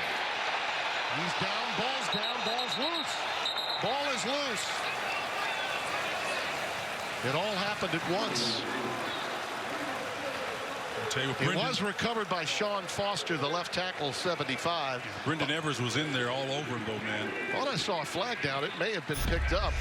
Initially, it appeared there was a flag down, and again, it was bang, bang, bang when it happened. Ball comes right out. It ripped out of there. Tyron Evers was in there, too. It was Brandon Evers, 98, that stripped it. But Sean Foster, the senior from Mundelein, Illinois, Carmel Catholic, with a big recovery. Second and 15, quick hitch. And they go out to Hutchinson, and he is handled in short order by Trey Sterling. This kid's been everywhere today. A junior from Sunnyvale, Texas. Yeah, they don't flip their corners necessarily. They're athletes back there. They're not afraid to play them on anybody that comes their way. And he showed you tremendous open field tackle, which is obviously part of a man scheme, which means if you don't make that play, there's nothing behind you that's going to help you. You're on an island.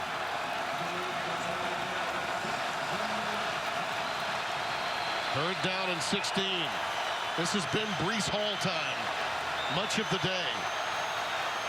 He's 13 yards shy of his career high. It may not come on this play, but there's a flag on this one as well. Yeah, and it was pre-snap because they're blowing the play dead.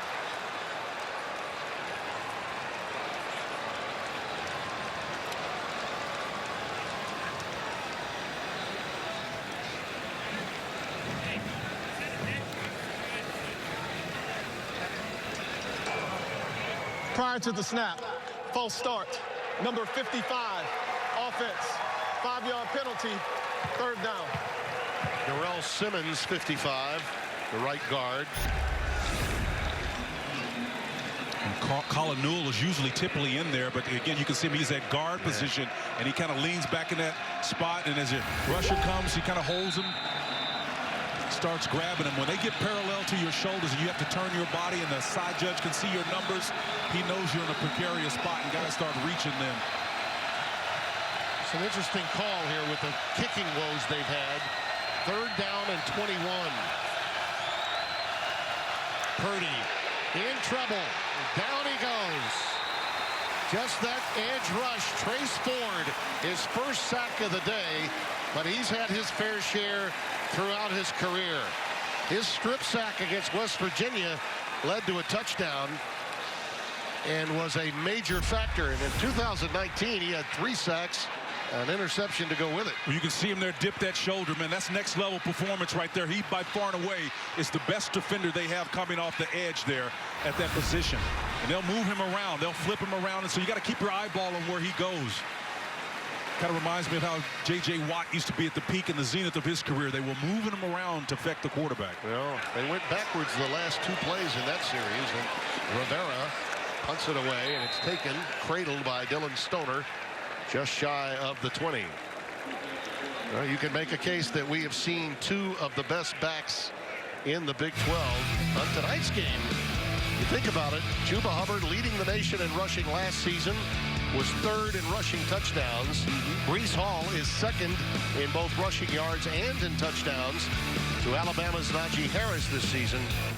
And these guys are legit and can make major differences. And I dare say, Spencer, the outcome of this game may rest with them as opposed to their highly celebrated quarterbacks. And you got to start talking about more for Breece Hall, too, because he's out rushing the nation's defending ground game.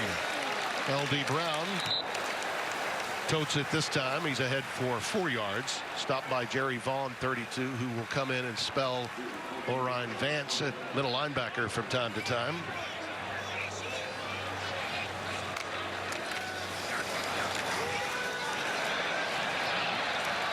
Sanders. And he just is resourceful, isn't he? Yeah, he is resourceful. But I think this Iowa State defense is doing a good job of stringing him out as much as they possibly can, minimizing the impact of Sanders. He is an outstanding quarterback. There's no question about that. But I'm seeing some athleticism from this Iowa State defense that I've not seen in what so far has been a very conservative 3-man front. 3rd down, a yard to go. L.D. Brown remains the setback. Out of the shotgun. 1st down and more. Vaughn again will be credited with the tackle. 32 in white. Low man wins, Tim, every single time. You better come with some intentionality when that guy's running it. So Chuba gets a lot of credit, but this guy right here is a nice compliment. Nice changeup. On the zone read, Sanders to the wide side of the field, which really enabled Anthony Johnson a great angle, and he took it. Yeah, and I think what made that possible is Greg Eisworth, the strong safety, dips under. You can see him at the top of your screen come underneath. He gets blocked out. That's Eisworth there that just got blocked out. But this is where some of that athleticism that I was talking about that's really been nondescript in years past. No disrespect to this defense, but I'm seeing them play with a level of integrity I've not seen them play with before. Here comes the blitz, corner cat, and they flood it out to L.D. Brown. Nice read and play call against that blitz. Mike Rose the stop. 5 yards shy of the 1st down on the pickup. And the guy that made that play work was Zatrone Young, number 2. He doesn't make the tackle, but what he does, he plays with leverage so that you can't get outside him. He gets pushed out, but that's a 260-pound lineman that's pushing him out. 3rd down and 5, empty backfield. Blitz again off the corner. They're going for Wallace. Unnecessary. Yeah. Unnecessary. Yeah, I think Anthony Johnson got a little too cocky that time in his coverage. A little too much jousting that time, and it'll cost him. Let's see. Or it may be the other way. Let's see if it goes against. There was a bump by the offensive player. Oh, yeah, that could be offensive. Pass interference. Number 2, offense. 15-yard penalty. Yep. 2nd down. At first, I thought he got just a little too physical, but he was reacting to really what was an offensive pass interference. And I'm just wondering, you know, right about the 40-yard line, you go from sunlight to shade. Yeah. And sometimes it gets really tough to know where you are. Spencer, I thought that was, at first glance, I thought, no way that's an offensive pass interference. But boy, oh boy, there was no question that Tylan Wallace was too physical, and he initiated that contact. Yep. So it is a very good call. One that you don't see a lot in college. I would have not thrown it, but again, I think it was a call that could have been made, but I think it was immaterial because the ball was overthrown. Agreed. I tell you where you see it a lot. Sundays. Oh, no. I mean, we know what was the impetus for that. Oh, yeah. The OPIs on Sundays are, I watch those games and I just sometimes don't believe my eyes. They declined it, so they're going to punt it away. Tom Hutton will do the honors. Greg Eisworth is back deep. Ooh, he shanked it. Yep. Didn't get all of that one. Fair catch called by Eisworth at the 26-yard line. Millions of kids nationwide are without their normal access to sports and play due to COVID-19. That's why Fox Sports and Good Sports are restoring play for kids and the programs that serve them through donations of brand new sports equipment. Text play to the number on your screen to help keep kids in the game. Such an important program, and sure is, to have those kids active, man, because they get pent up in the house and it's not emotionally good for them, Tim. Great program. Well, let me say this too, Spencer, since the Big Ten came back today, I was so happy for not just the game, but particularly Justin Fields and so many others. The leadership in the Big Ten. Yes. The adults learned from the kids in the case of college football's offseason. Brees Hall ahead for a yard, maybe two. Trey Sterling again making the stop for the Cowboys. Well, Brees Hall is so subtle, man. I mean, Sterling had him dead to rights. Probably could have laid a pop on him, but just a nice little inclination to lean his body outside to give the impression he's going out, then dip underneath. And it didn't gain much yardage, but he saved himself a lick. 2nd and 9. Sainer in motion.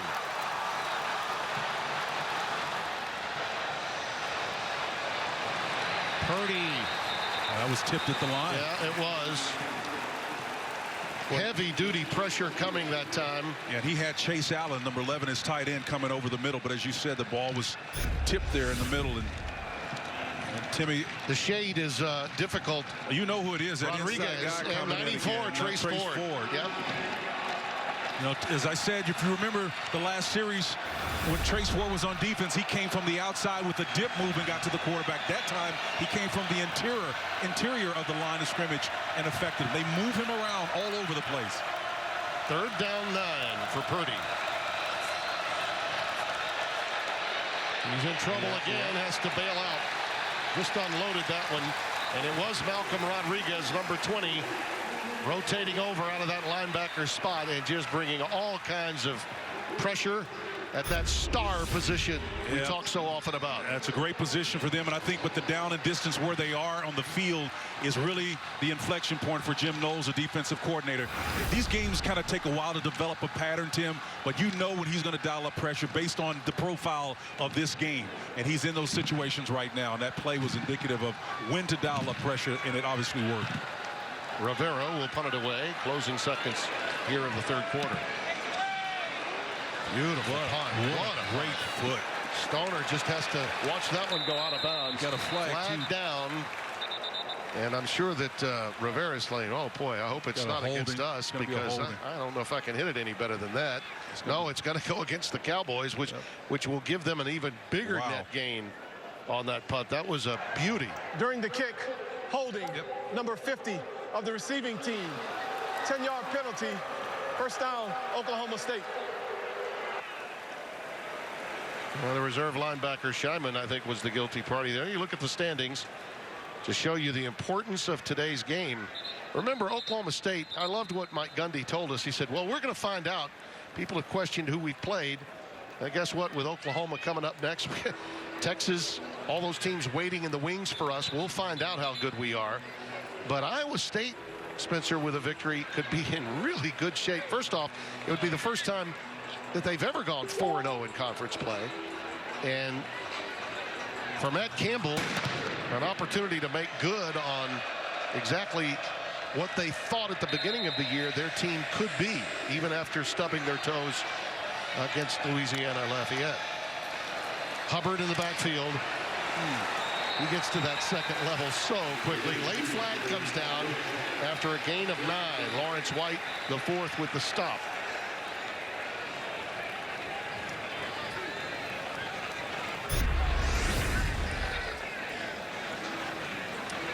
Possible late hit right here against Eric Horn, number 20. That's the freshman. After the play was over, personal foul, unnecessary roughness, late hit, number 20, defense, 15-yard penalty, automatic first down.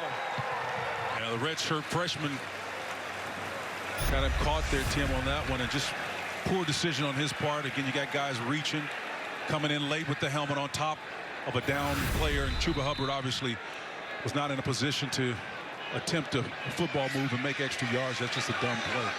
1st and 10 with the ball at the 37. Wide receiver screen right out and caught by Landon Wolf. Boy, there's such creativity involved in this, man. We've come to the end of 3 in a game that in all likelihood will come down to who has it last. Don't you think?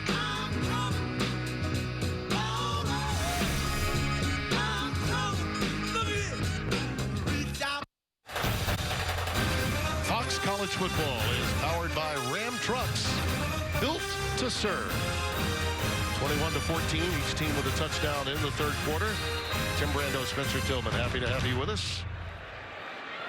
And as we start the 4th quarter, Spencer Sanders looking at a 2nd and 12. Gives it up to Chuba Hubbard, and he is racked up at the point of attack. Rosarique with a stop, leading the charge out of the Motor City. Where I love that there's so much action happening away from the play. I know we got to keep our eyeballs peeled on what's happening between the tackles, but Mike Rose, the Sam linebacker, just really funneled that play back inside with ability to set the edge. And just when they look at the film, Tim, of this, defense is really going to reign supreme. Yeah, they take those 3 high safety looks, Spencer, and really help the defensive front a lot of times, don't they? Yep, they sure do. They're in a kind of a single high safety look now. 3rd free. 3rd and 14, and the pass goes incomplete. Intended for Wallace. And so good field position, one would suspect, potentially here for Iowa State. You know, a lot of these new coverages that were all the rage a couple of years ago, Tim, was really them being recycled again. And that 3 cloud look was a problem for teams like Oklahoma and others. And Gary Patterson borrowed it, and Iowa State kind of reintroduced it and started something last year. Still having success with it. Hutton to boot it away. This one end over variety. Yep. A fair catch called by Eisworth at the 28-yard line where they take over. Well, built for success, presented by Rocket Mortgage for the personalized playbook on home loans. Rocket can, and Purdy sacked 3 times today. He's felt some pressure. Well, he has felt it. Most of the time it was plus 30 yards in. When you're backed up 3rd and long or 3rd and medium, the book says that's when you pressure and dial it up. You don't have to respect them as much because it's tough to really stop those guys when they've got their ears pinned back. Along with the Heisman winner Joe Burrow a year ago, one of 2 quarterbacks in FBS with over 3,900 passing yards and at least 35 total touchdowns. Brock Purdy. Here's Breece Hall on that stretch. It is well defended here by Tanner McAllister. Wow. We just lost everything. We just lost everything. You blew something out. We lost everything. All power is gone.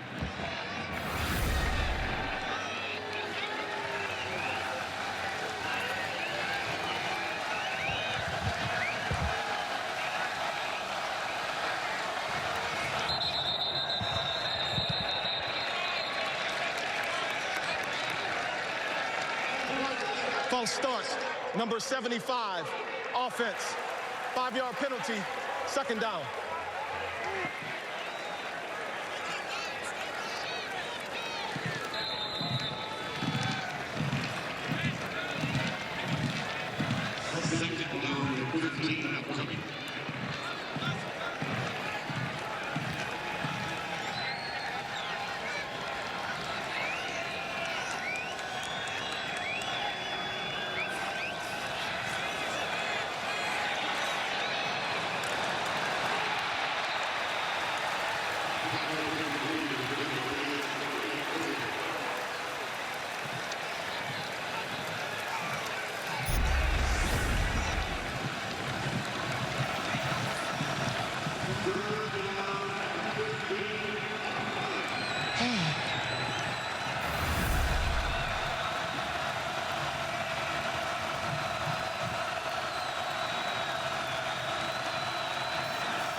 One, two, three, 1, 2, 3, 1, 2, 3, nothing.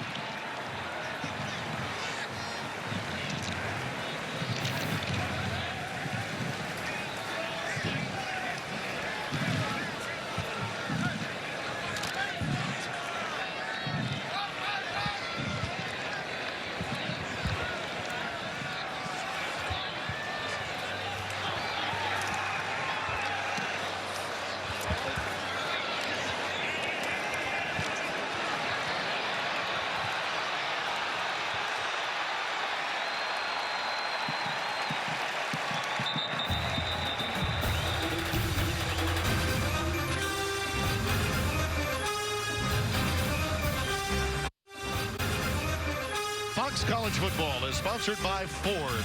Built Ford proud. And by Allstate. Get better protected with Allstate. You've never been in better hands. Tim Brando, Spencer Tillman. Muzzled for a moment, but we return and we thrive in sometimes difficult times. Our thanks to our many technicians and everyone working back in our Los Angeles studios, as well as here. 1, 2, 3. Check, baby, 1, 2, 3. But we apologize for not being able to give you any audio for a short period of time there. 12:55 remaining. You saw really a Kohler dropped an absolute wide open opportunity for Iowa State. They had to punt it away. Hubbard, look out. Tuba is Tuba good. Gets it inside the 20-yard line. That's Kyle, number 13, Tavon Kyle, corralling him at the end of another quality run. He just reads it so well, Spence. He's so fluid, Timmy. He's precisely what this offense is looking for right now, this moment. Sanders. And a late flag comes down. And the Iowa State coaching staff is livid. Absolutely livid. And Sanders comes up He's gimpy. gimpy a little bit. He's kind of holding that groin area like. Yeah, he's kind of gimpy. Let's see. That's Davis with the tackle, and then Kyle coming in late. It was on that spin move when he turned around and opened his legs. Yeah, that groin. It doesn't take much, you know. You go past 40 degrees, man, you're in trouble. So he's smiling and shaking it off now. We've all been there. Oh, yes, sir. Just not as talented, but we've all been there. Personal foul, targeting, number 13, defense. The previous play is under further review. Yeah, we'll have to check out this one. The youngster from Valdosta, Georgia. Tavon Kyle, number 13. Right, boom, yep. Can't do that. And on top of that, he was also, with his arm, he got him in the in no man's land there, so to speak. I'll take a look at it and sort it all out. There's no question that he led with his helmet, and the player was defenseless.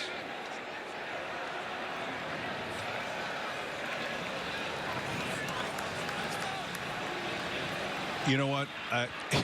No, you're absolutely right, Tim. His helmet went down, but it's almost like he is in a, particularly in slow motion, he's squatting down to try to embrace the player. And I don't know if that's egregious enough. You can make the argument that he was actually pushed in the back.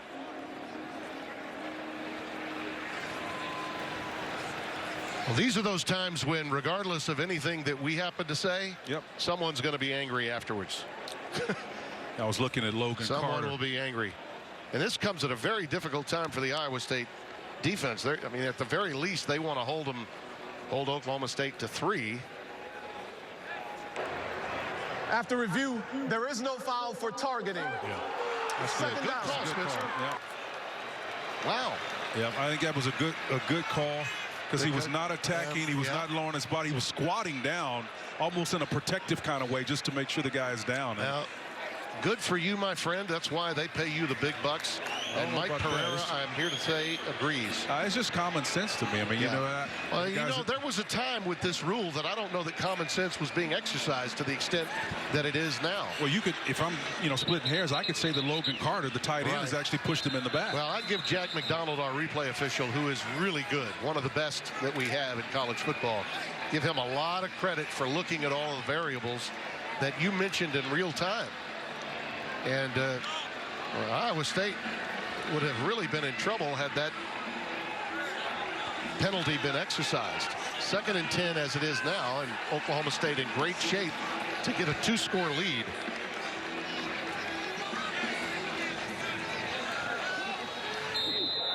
You know, Mike has got something in his back pocket down here, man. This dual formation up top. Wallace down at the bottom of your screen. Yep. There he goes. Sanders to the edge. Free reign. Touchdown. Oh, they're going to rule him out? They're going to rule him out. I thought he had gotten all the way to the pylon. I really did. Well, that's a flag on the play. And a flag down, too. Yep. Holding, number 2, offense. 10-yard penalty from the spot of the foul. Tyler Wallace out there holding. Yeah, it was Wallace. You know, you're blocking out there on the perimeter. Johnson Jr., they've been going after it all day. They Nice really little have. moment of levity there between them. Read optioned. He tucks it. He knows he wants to run the whole way. And that's just good getting after football there, man. Yeah. Well, I tell you what. Yeah, looking at the replay, there's no question that he got to the pylon, but the holding penalty had taken place. I don't know why they were spotting him down at the 2. 2nd and 20 with the ball at the. Check that. It's actually 2nd down and about 9.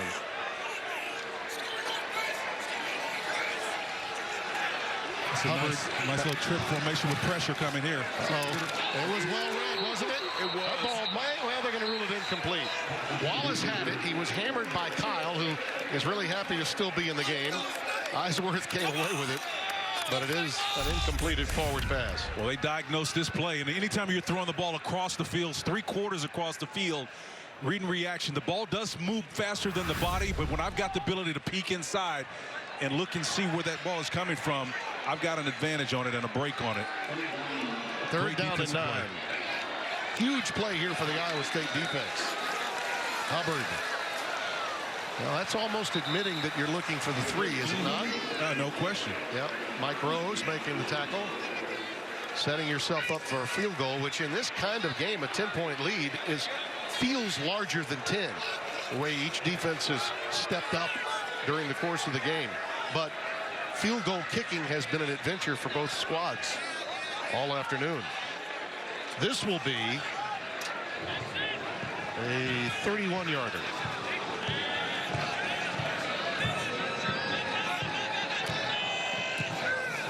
Alex Hale right down Broadway this time. So the lead is 10 for Mike Gundy's team. What might have been does lead to 3.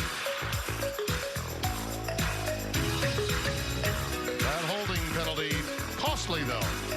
Big time.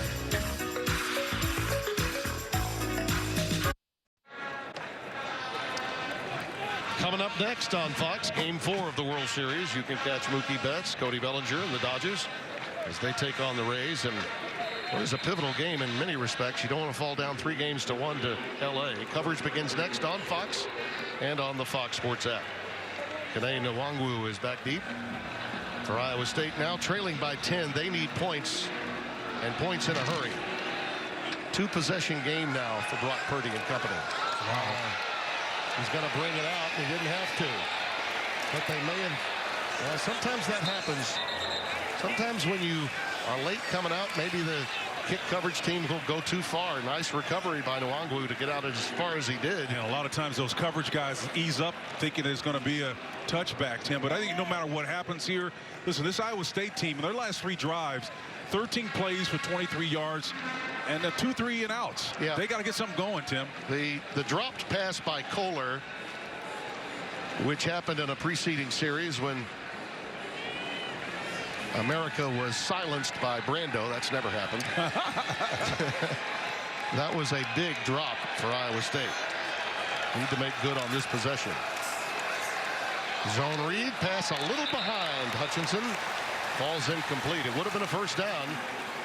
So 2nd down and 10. Purdy has been under duress a bit, and his accuracy has been affected somewhat here in the second half. As you said, it's a 2-possession game, and again, we'll see if they can string a drive together and at least get a first down so they can move the chains and open things up a little bit.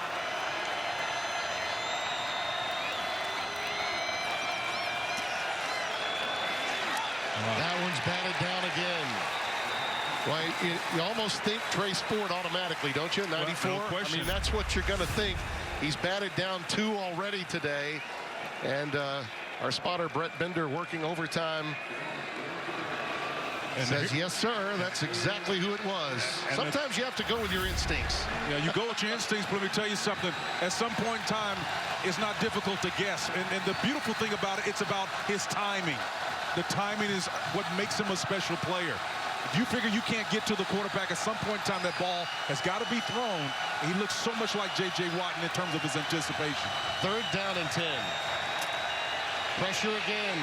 Purdy in all kinds of trouble. That should be holding right there. Flag down, and Purdy trying to get as many yards as he can before being bumped out at the 31 by Malcolm Rodriguez. Yeah, they're going to get Sean Foster, the left tackle there. He's just basically mounted him.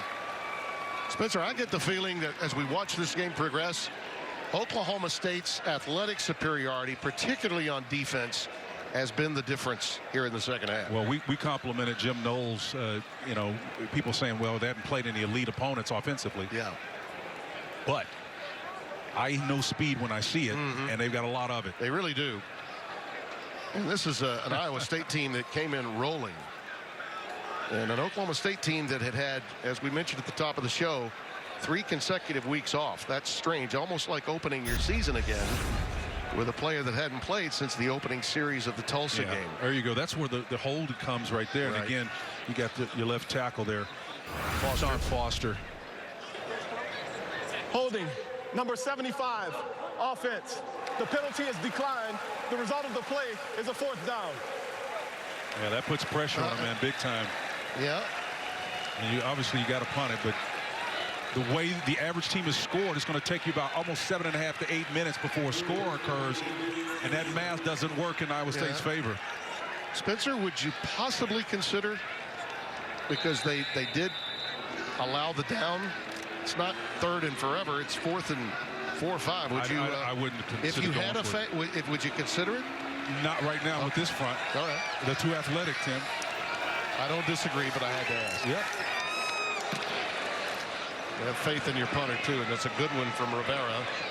Backing up Stoner and play the field position game and hope that your defense can get the job done.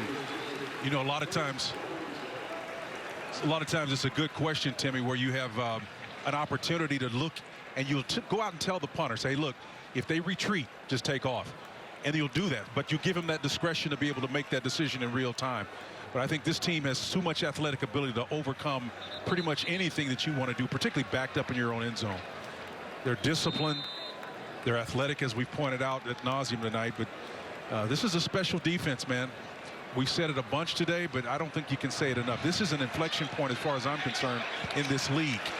It's rare that we ever define the Big 12 in terms of stellar defensive play. Yeah. But that's what it is right now. Hubbard ahead for 3. Mike Rose to stop. Yeah, look, we all know what the narrative is, right? No defense in this league. Well, take in Kansas State's defense. These 2 defenses today, and they're not surrendering the kind of pinball wizard numbers that even SEC teams are surrendering. A little out pattern to Lyndon Carter. Taken out at the 29-yard line. That should be enough. We'll see. Nope. They're going to say first down. Yes. Did get the first down. And so now the clock becomes a major factor. And this is a running team here. Don't make no mistake about it. Look at the formation. Look at what they're doing. Run game. Yep. Hubbard. Burrows ahead for 2. Out to the 32-yard line. So now you got a down to spin. You can run it again if you choose to. Burn additional seconds off the clock.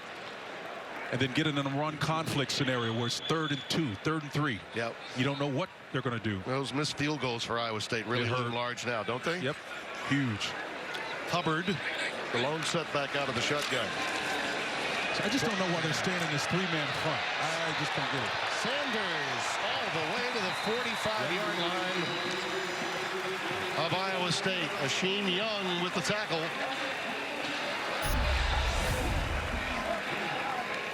Tim, I just think when you're behind like this, you've got to find a way to affect the quarterback. And look, they have it in their arsenal.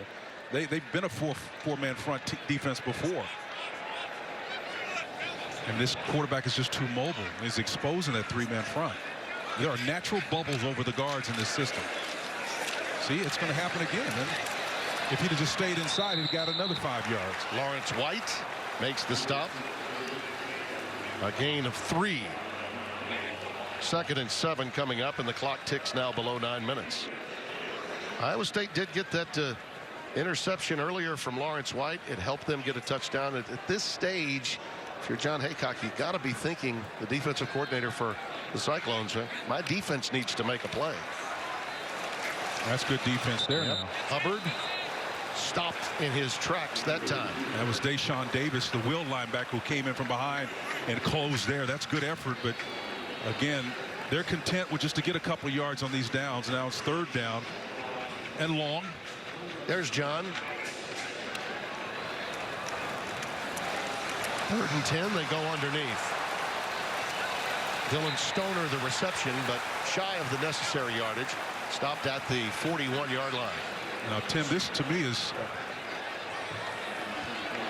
I'd go for it here. I definitely would go for it. 4th down and 2. I'd go for it. I wouldn't even hesitate. You can put the nail in the coffin here pretty much if you do. Well, the 15,000 or so that are on hand here at Boone Pickens would love to see it. It would appear he's going to take time to think about it.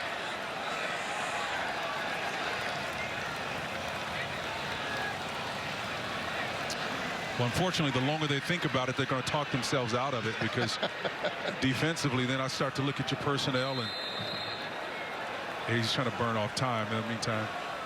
Well, we'll take the timeout and see what Mike Gunday decides to do.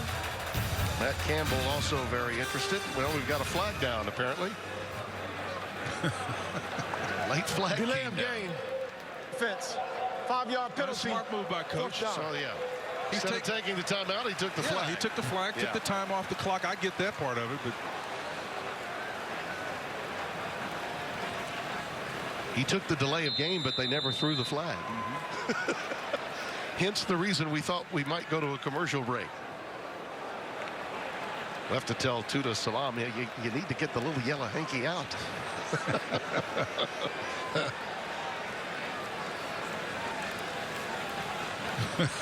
Tommy Hutton will punt it away. Well, it's been an adventure in a lot of ways today for us. End over end for Eisworth. He lets it bounce. Great defense. Oh, yeah. How about that? That's special teams. Great special teams work right there. Just the kind of punt that you want. Down by Brennan Presley. Job well done. Can't ask for more than that.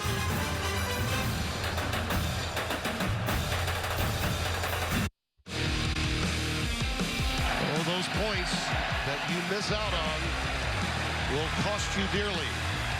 One was the hook, and then the iron of kind by way of the upright. And those misses loom large now when you're trailing by 10. Penalties are one thing, turnovers another, but missed field goals that were very makeable really will come back to haunt you. Reese Hall out to about the 6-yard line. Christian Holmes working that corner out there. So tough to get around the edge of these athletic defenders for Oklahoma State, man. Along with Jarek Bernard, Converse, they've been outstanding.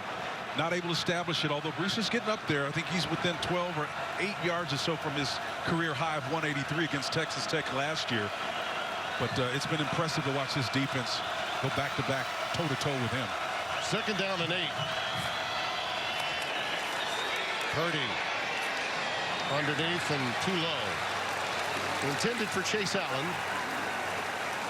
You know, I have to tell you, man, whether it's Tyler Lacey or it's been more recently Trace Ford, they are doing such a good job with the inside games and deals of Jim Knowles' front. That front four is so active. You see, there's looks like a big hole there. Watch where these guys come from to fill those vacated areas.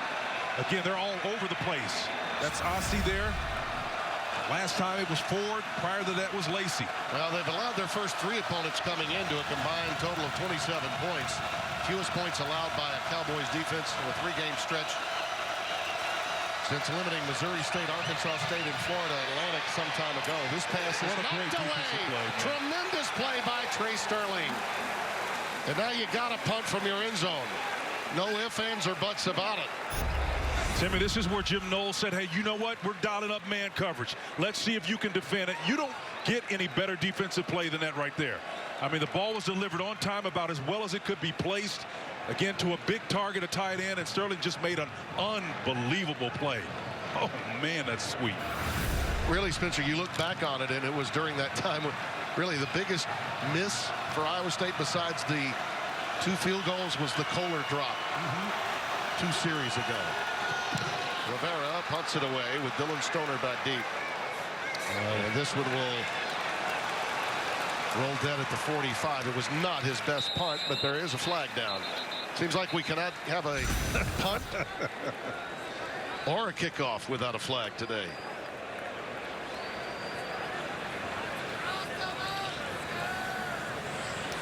Halloween is just around the corner. Yeah, it is. I think some gremlins and goblins were During the kick, with us. What do you holding, think? number 12, defense, 10-yard penalty from the end of the kick. First down, Oklahoma State. All right, the Cowboys will get it, just not in the shop that they wanted. We'll have to back up a little bit. Still quality. Field position, this defense has been suffocating. Nothing pretty about this.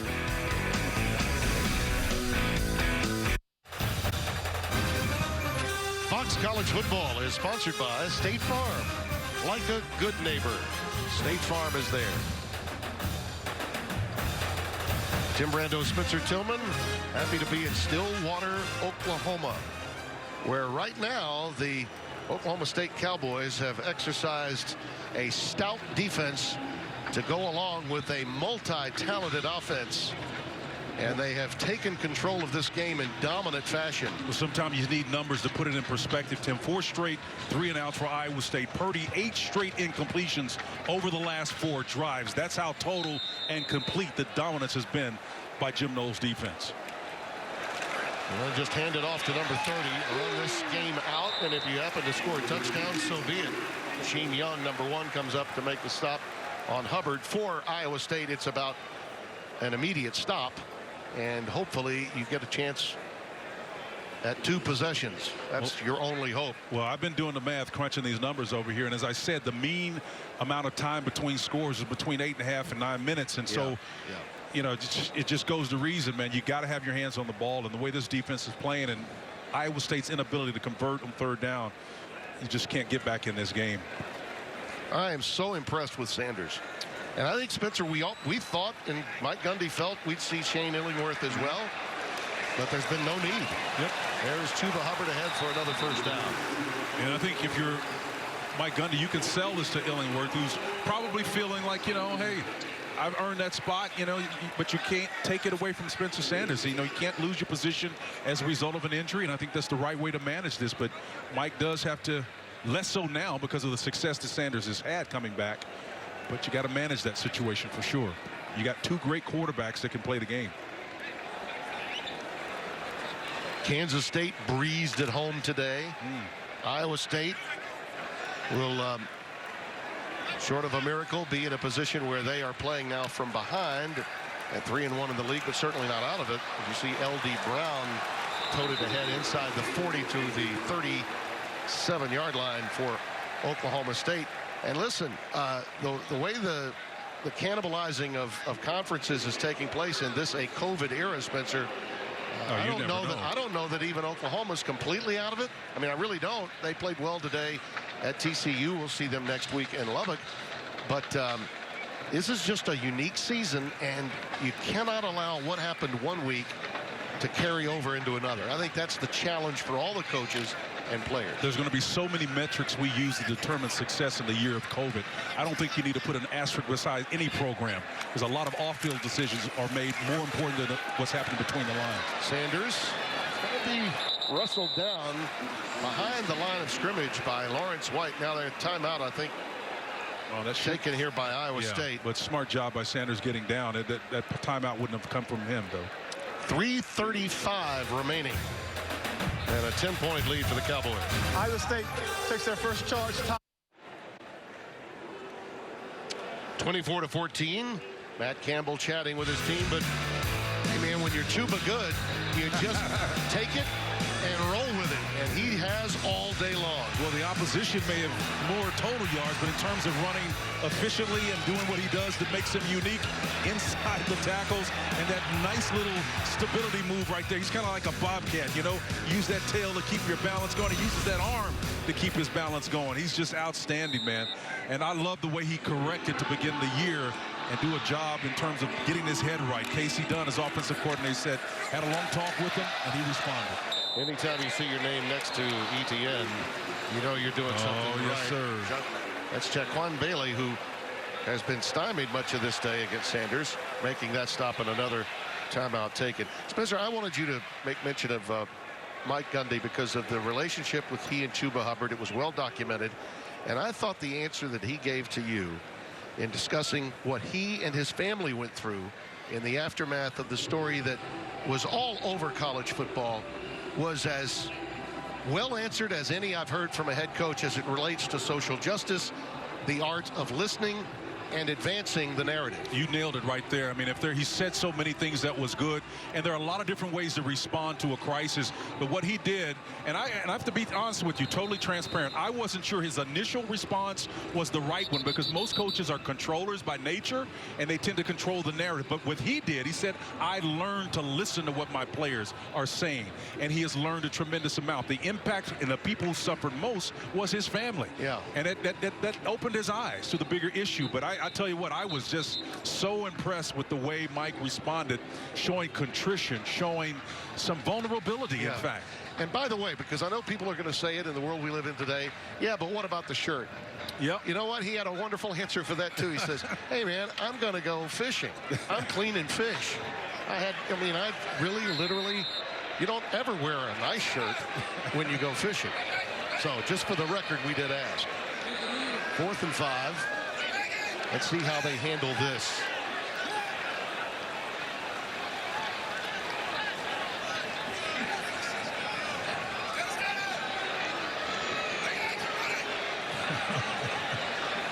They're trying to draw a little game of chicken going on here. Oh, yeah. And the flag comes down at Sanders with a wry smile. So just a flag. Delay of game. Offense. 5-yard penalty. 4th down. Well, six one half does another, man. As is the case in coaching and in life. We live, we listen, and hopefully we learn. That's right. Sanders just loving every minute of draining that clock, right? Are you gonna move? Are you gonna move? When we talked about the problem he had with his ankle, you know, he had a thumb injury to go with it. Yep. He's been really banged up. There are a lot of questions coming in. They've been answered today. Fair catch called by Eisworth. He went to the Aaron Rodgers School of Hard Counts on that last series. That was pretty impressive, though. It was funny.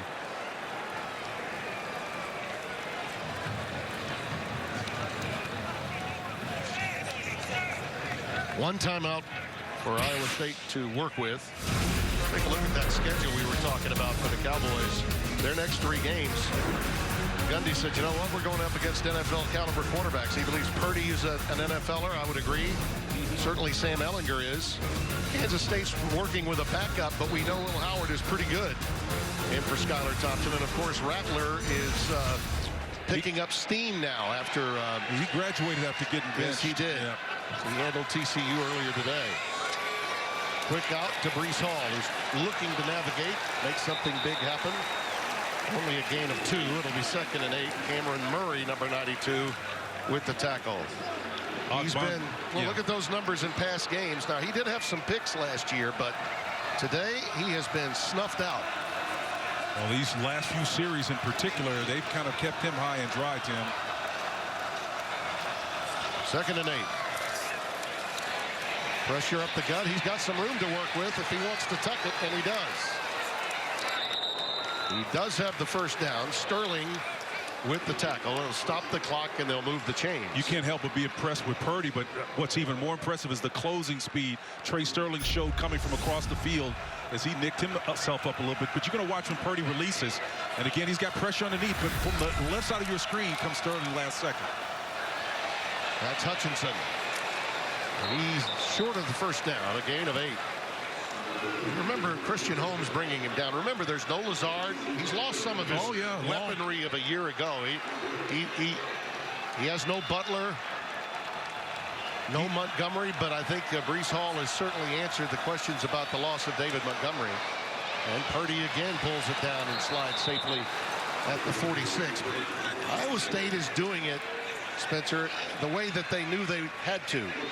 Well, building from within and doing so with 3-star players and developing talent. Well, they lost the link that you said with Lazard at receiver, but with these 3 tight ends, which had great impact earlier in the game, not so much as the game went on. It's mainly because they made them one-dimensional. But you're right, they fashioned it into kind of a counter-programming way of approaching the league.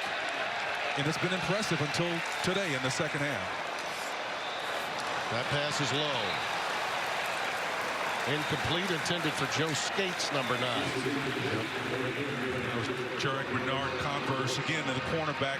They're playing so much man coverage here. I mean, you don't know what confidence builder does to be able to allow your guys to play man coverage on the back end. It just fosters such a sense of confidence. And that guy right there is one of the elite coaches in America, let me tell you that. He's going to be just fine once he gets this team righted.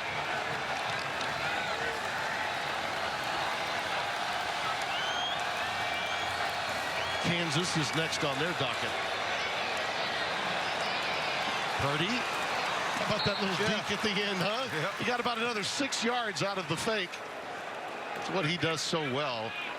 And we mentioned to Jim Knowles about the coming out party, and I think I may have said that they made the change at halftime. He says, no, it was after the first series. He remembered that kid embarrassed us the rest of the day. He made a point of that. They were here 2 years ago. He made sure you remembered exactly what it was. I said, thank you for the reminder. I'll write that down. 3rd and 3. But tell you, this young man's got a great future in front of him, regardless of today's stats. They never stop showing pressure, man. Under pressure, boy, that was a nice catch, a tightrope, but I think he was out of bounds. And again, they had Trace Ford in his face. Yeah, they're going to rule that Kohler, I think, was maybe in bounds. Yes. Wow, I thought there was no way he had control as he was going out. Right. I don't know if he had control. No, but they're ruling it a catch. Wow. And they're going to have to take a look at it. They're going to look at that again. Yeah, I don't think the ruling on the field of the completed pass is under further review. He gets points for effort, that's for sure. It was a whale of a play by Kohler, no doubt. And oh, by the way, the one he dropped between the 2 8s, he'll think about that one for quite some time. This is a marvelous catch, but you're talking about a guy that's 6'6", 257, and contorts his body like that with control. That's I know some receivers can't do that, man. That's pretty impressive. Yeah, it was very impressive. Got that right foot down. Boom. He may have. That's nice, man. He may have. I mean, he Fred Astaire'd that thing.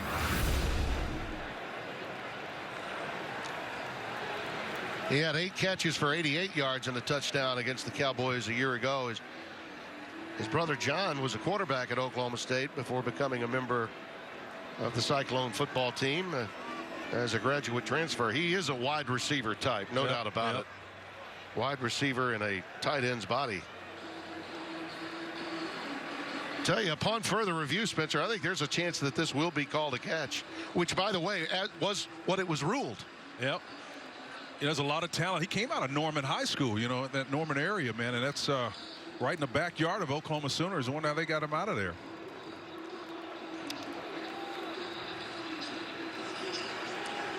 Now, Matt Campbell getting plenty of time to think about what's next on his play chart to go with it as they take a look at this. Can't say enough about Matt and the way he's kind of handled this whole situation these first 4 years. Unprecedented success in the history of the program over that stretch. But I just love his integrity, Tim. I mean, there's not very many people who would turn down job offers from Urban Meyer and Pioli. Here's another cleaning tip from Mr. Clean. Cleaning tough bathroom and kitchen messes with sprays and wipes can be a struggle. There's an easier way. Try Mr. Clean Magic Eraser. Just wet, squeeze, and erase tough messes like bathtub soap scum and caked on grease from oven doors. Now Mr. Clean Magic Eraser comes in disposable sheets. They're perfect for icky messes on stovetops, in microwaves, and all over the house. For an amazing clean, try Mr. Clean Magic Eraser and Mr. Clean Magic Eraser sheets. After review, 2nd and goal. on the field stands. First down, Iowa State. Ellinger into the end zone, open, touchdown Texas. More for more. When I saw that right foot come down, And the pressure comes inside. Rolls out to his left, locates the wide open Joshua Moore. That word, I think, is the reason why he's given credit for that catch. I don't think camera angle was an issue in that one. I would disagree with that. I hear you, but in the world we live in with replay today and the nebulous definition of control and That impressed his teammates in the early going when practice began. Ellinger out of the end zone on the post, wide open, caught, and nothing but real estate. Tariq Black finally pushed out of bounds and a first down. A huge play for Ellinger and Texas. Well, exactly what they needed, a big play down the field. And it's a blown coverage in the back end. Safety working there. Jaron McVay, who is in today for Christian Morgan, who is out. Holding, number 8, defense. 10-yard penalty from the previous spot. Automatic first down. that's on Rodarius Williams, the outstanding cornerback. In your neck of the woods, Calvary Baptist. I mean, you can see him. He's covered up and wrapping up. And I don't know. A guy runs into you like that. I don't know anymore. Yeah. I just don't know, brother. First down for Purdy. Plenty of time. The safety valve underneath is Chase Allen. Look out. A very athletic tight end. That's a heck of a tackle in space by Trey Sterling. He's been dynamite today. Saved a touchdown, potentially. Love the way Chase Allen navigates the field, man. He's had a couple of great opportunities tonight. Look out if they're able to get this into the end zone. Breece Hall is stopped. Not so sure about that play call. Clock will continue to tick. 58 seconds, and the timeout is taken now. Last one for the Cyclones. They were forced into the timeout with that particular call. Have to get a touchdown and then go on sides and hope for crazy things. Yep. Touchdown, a field goal.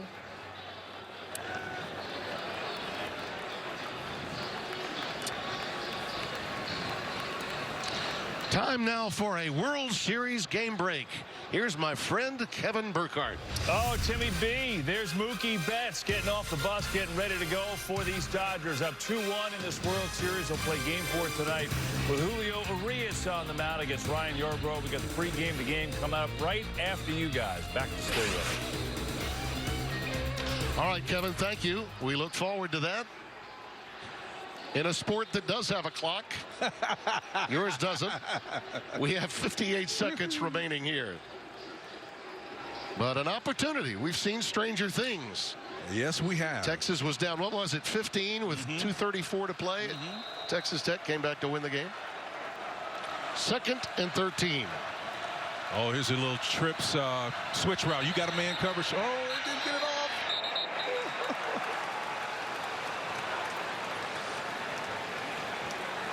Wow, you're going to get that after a timeout? Prior to the snap, false start. Number 8, offense. 5-yard penalty. First down. Ouch. Yeah, that's shooting yourself in the foot right there. Yeah, Xavier Hutchinson, I mean, you know the count, you know where you're going. That should never happen from a receiver. Particularly He's after right in the middle, timeout. right in the middle outside the hash mark. You can see him. You know, I tell you what, that's questionable, man. That's dubious. He just wiggled a little bit. 2nd and 18. Purdy breaks contain. Look out. Lets it flag. Corner. It is Hutchinson. Touchdown. Oh, that was Purdy. Wow. You know, when he gets in a rollout position and begins to ad-lib, I think that's when Brock is at his best. Out of the trips formation here, he gets open and puts behind him, and he just does what he's supposed to do. Running out of real estate, head toward the sideline. Purdy does a nice job of extending the play and then crossing over his body. You know, they teach you never to try to do that, but, you know, that's obviously a non-technique these days. Everybody's throwing it across their body, but outstanding athleticism and the finish on the part of Hutchinson. That's one that'll make his mama Carrie and his dad Sean, he got up to AAA in the Giants organization, happy in the mid-90s. Asali for the extra point. It's huge. Now you go onside. We got a flag down again. We cannot get a kick in without a flag. Flag, ladies and gentlemen. Flag on the football field. We have a flag on the extra point. You told us, hey. And we're waiting to find out what the call is here. Well, this is going to be the most... Offsides, I think, is the preliminary indication. Offsides. Defense. The penalty is declined. The try was successful. So they'll take the 3, and we'll be back with you in 30 seconds. I promise. And I'll actually talk. Okay? Okay, you remember what happened when they went with that drop kick? Yes, sir. Number 13, Bourdin coming in. So now you got, is it going to be Asali? Will it be Cameron Shook, 94? Will it be a drop kick? I think the 3-man formation is the key. They're going to try to pooch it right between the Who's hash it gonna and be? the numbers. Just right over the top of the head. So you got Asali, 96, and Shook, 94, each of whom could kick it. That's tough right there. That's a dead giveaway. I think a timeout was called by Oklahoma State. Oklahoma State last possible takes their second. first charge timeout of the half. Wise choice there by that was heady and crafty right there. Yes, it was. Now. So now you know how they're set up, and that's something that you've been laying dead all practice all week long. And now you know that they've either got to do it again, so you got to adjust overload. You had your hands team in there anyway. Yeah. So now you overload and then account for it. And I think probably the adjustment is to pooch it over their heads, because they're going to be hunkered down ready for that to come hot. And you just pooch it over their heads and tell your guys to sprint right past them and recover it. Well, they didn't decide to go with a drop kick as they did before. Yep. Well, that's an option. I hear what you're saying there. Yeah. That's an option. But I just kind of pooch it, pop it up, let my guys run underneath it. Looking for that big second hop. If you do go onsides and you don't pooch, but you know go what? with that bouncer with the second bounce being a high one. It's been my experience, if you're going to get that, you got to hit it hot. And I think against an athletic front like this team, you don't want to hit it hot because they're athletic enough to field it. See, you see that little soft spot between the 50 and the numbers? Pooch it right over the top. 96 or 94 could hit it. Looks like it's going to be Asali's call. We'll see. Yep, it is. There's the high kick, but it's grabbed by Tylan Wallace. All that athleticism over there. There's no way you're going to get that ball over that grump. Tylan Wallace cradles it home, and the Cowboys should be, barring a miracle, in good shape. And that's why they call him the hands team. He's an ex-receiver, Tylan Wallace out there, the sure-handed one from South Hills. Well, you got a great hop, though, Spencer, didn't you? Oh, Look yeah. at that high kick. He smelled it, went right after it. The fact that he's a receiver is all the difference in the world, and the dejection on the face of Matt tells a story there now. Well, don't look now, but Oklahoma State is going to make a strong case with this win. They'll be moving up the charts. Yes, brother. indeed. Don't count the Big 12 out just yet. And by national standards, the Big 12 got a break today because one team had a wart. They had a non-conference loss to a group of 5 team. This is your club that from a college football playoff standpoint, you're hanging your hat on right now. Now, that could change as the season moves on. We've got 9 more weeks left. Let me ask you a difficult question. Is there anybody in America playing better defense than what we saw today? No. Then Oklahoma State, they're playing great defense. This is not your grandma's Big 12 defenses right now. Trust me. Spencer enjoyed it. Yeah, I did too, buddy. Thank you. Well, Game 4 of the World Series pregame is coming your way after the break. Our final score here from Stillwater, 24-21 Cowboys. For Spencer Tillman, Tim Brando, our entire staff, Scott Alexander in New Orleans, Brett Bender with me, Jake Jolivet, Dustin Denty back in L.A. Many thanks for being with us. Bye-bye.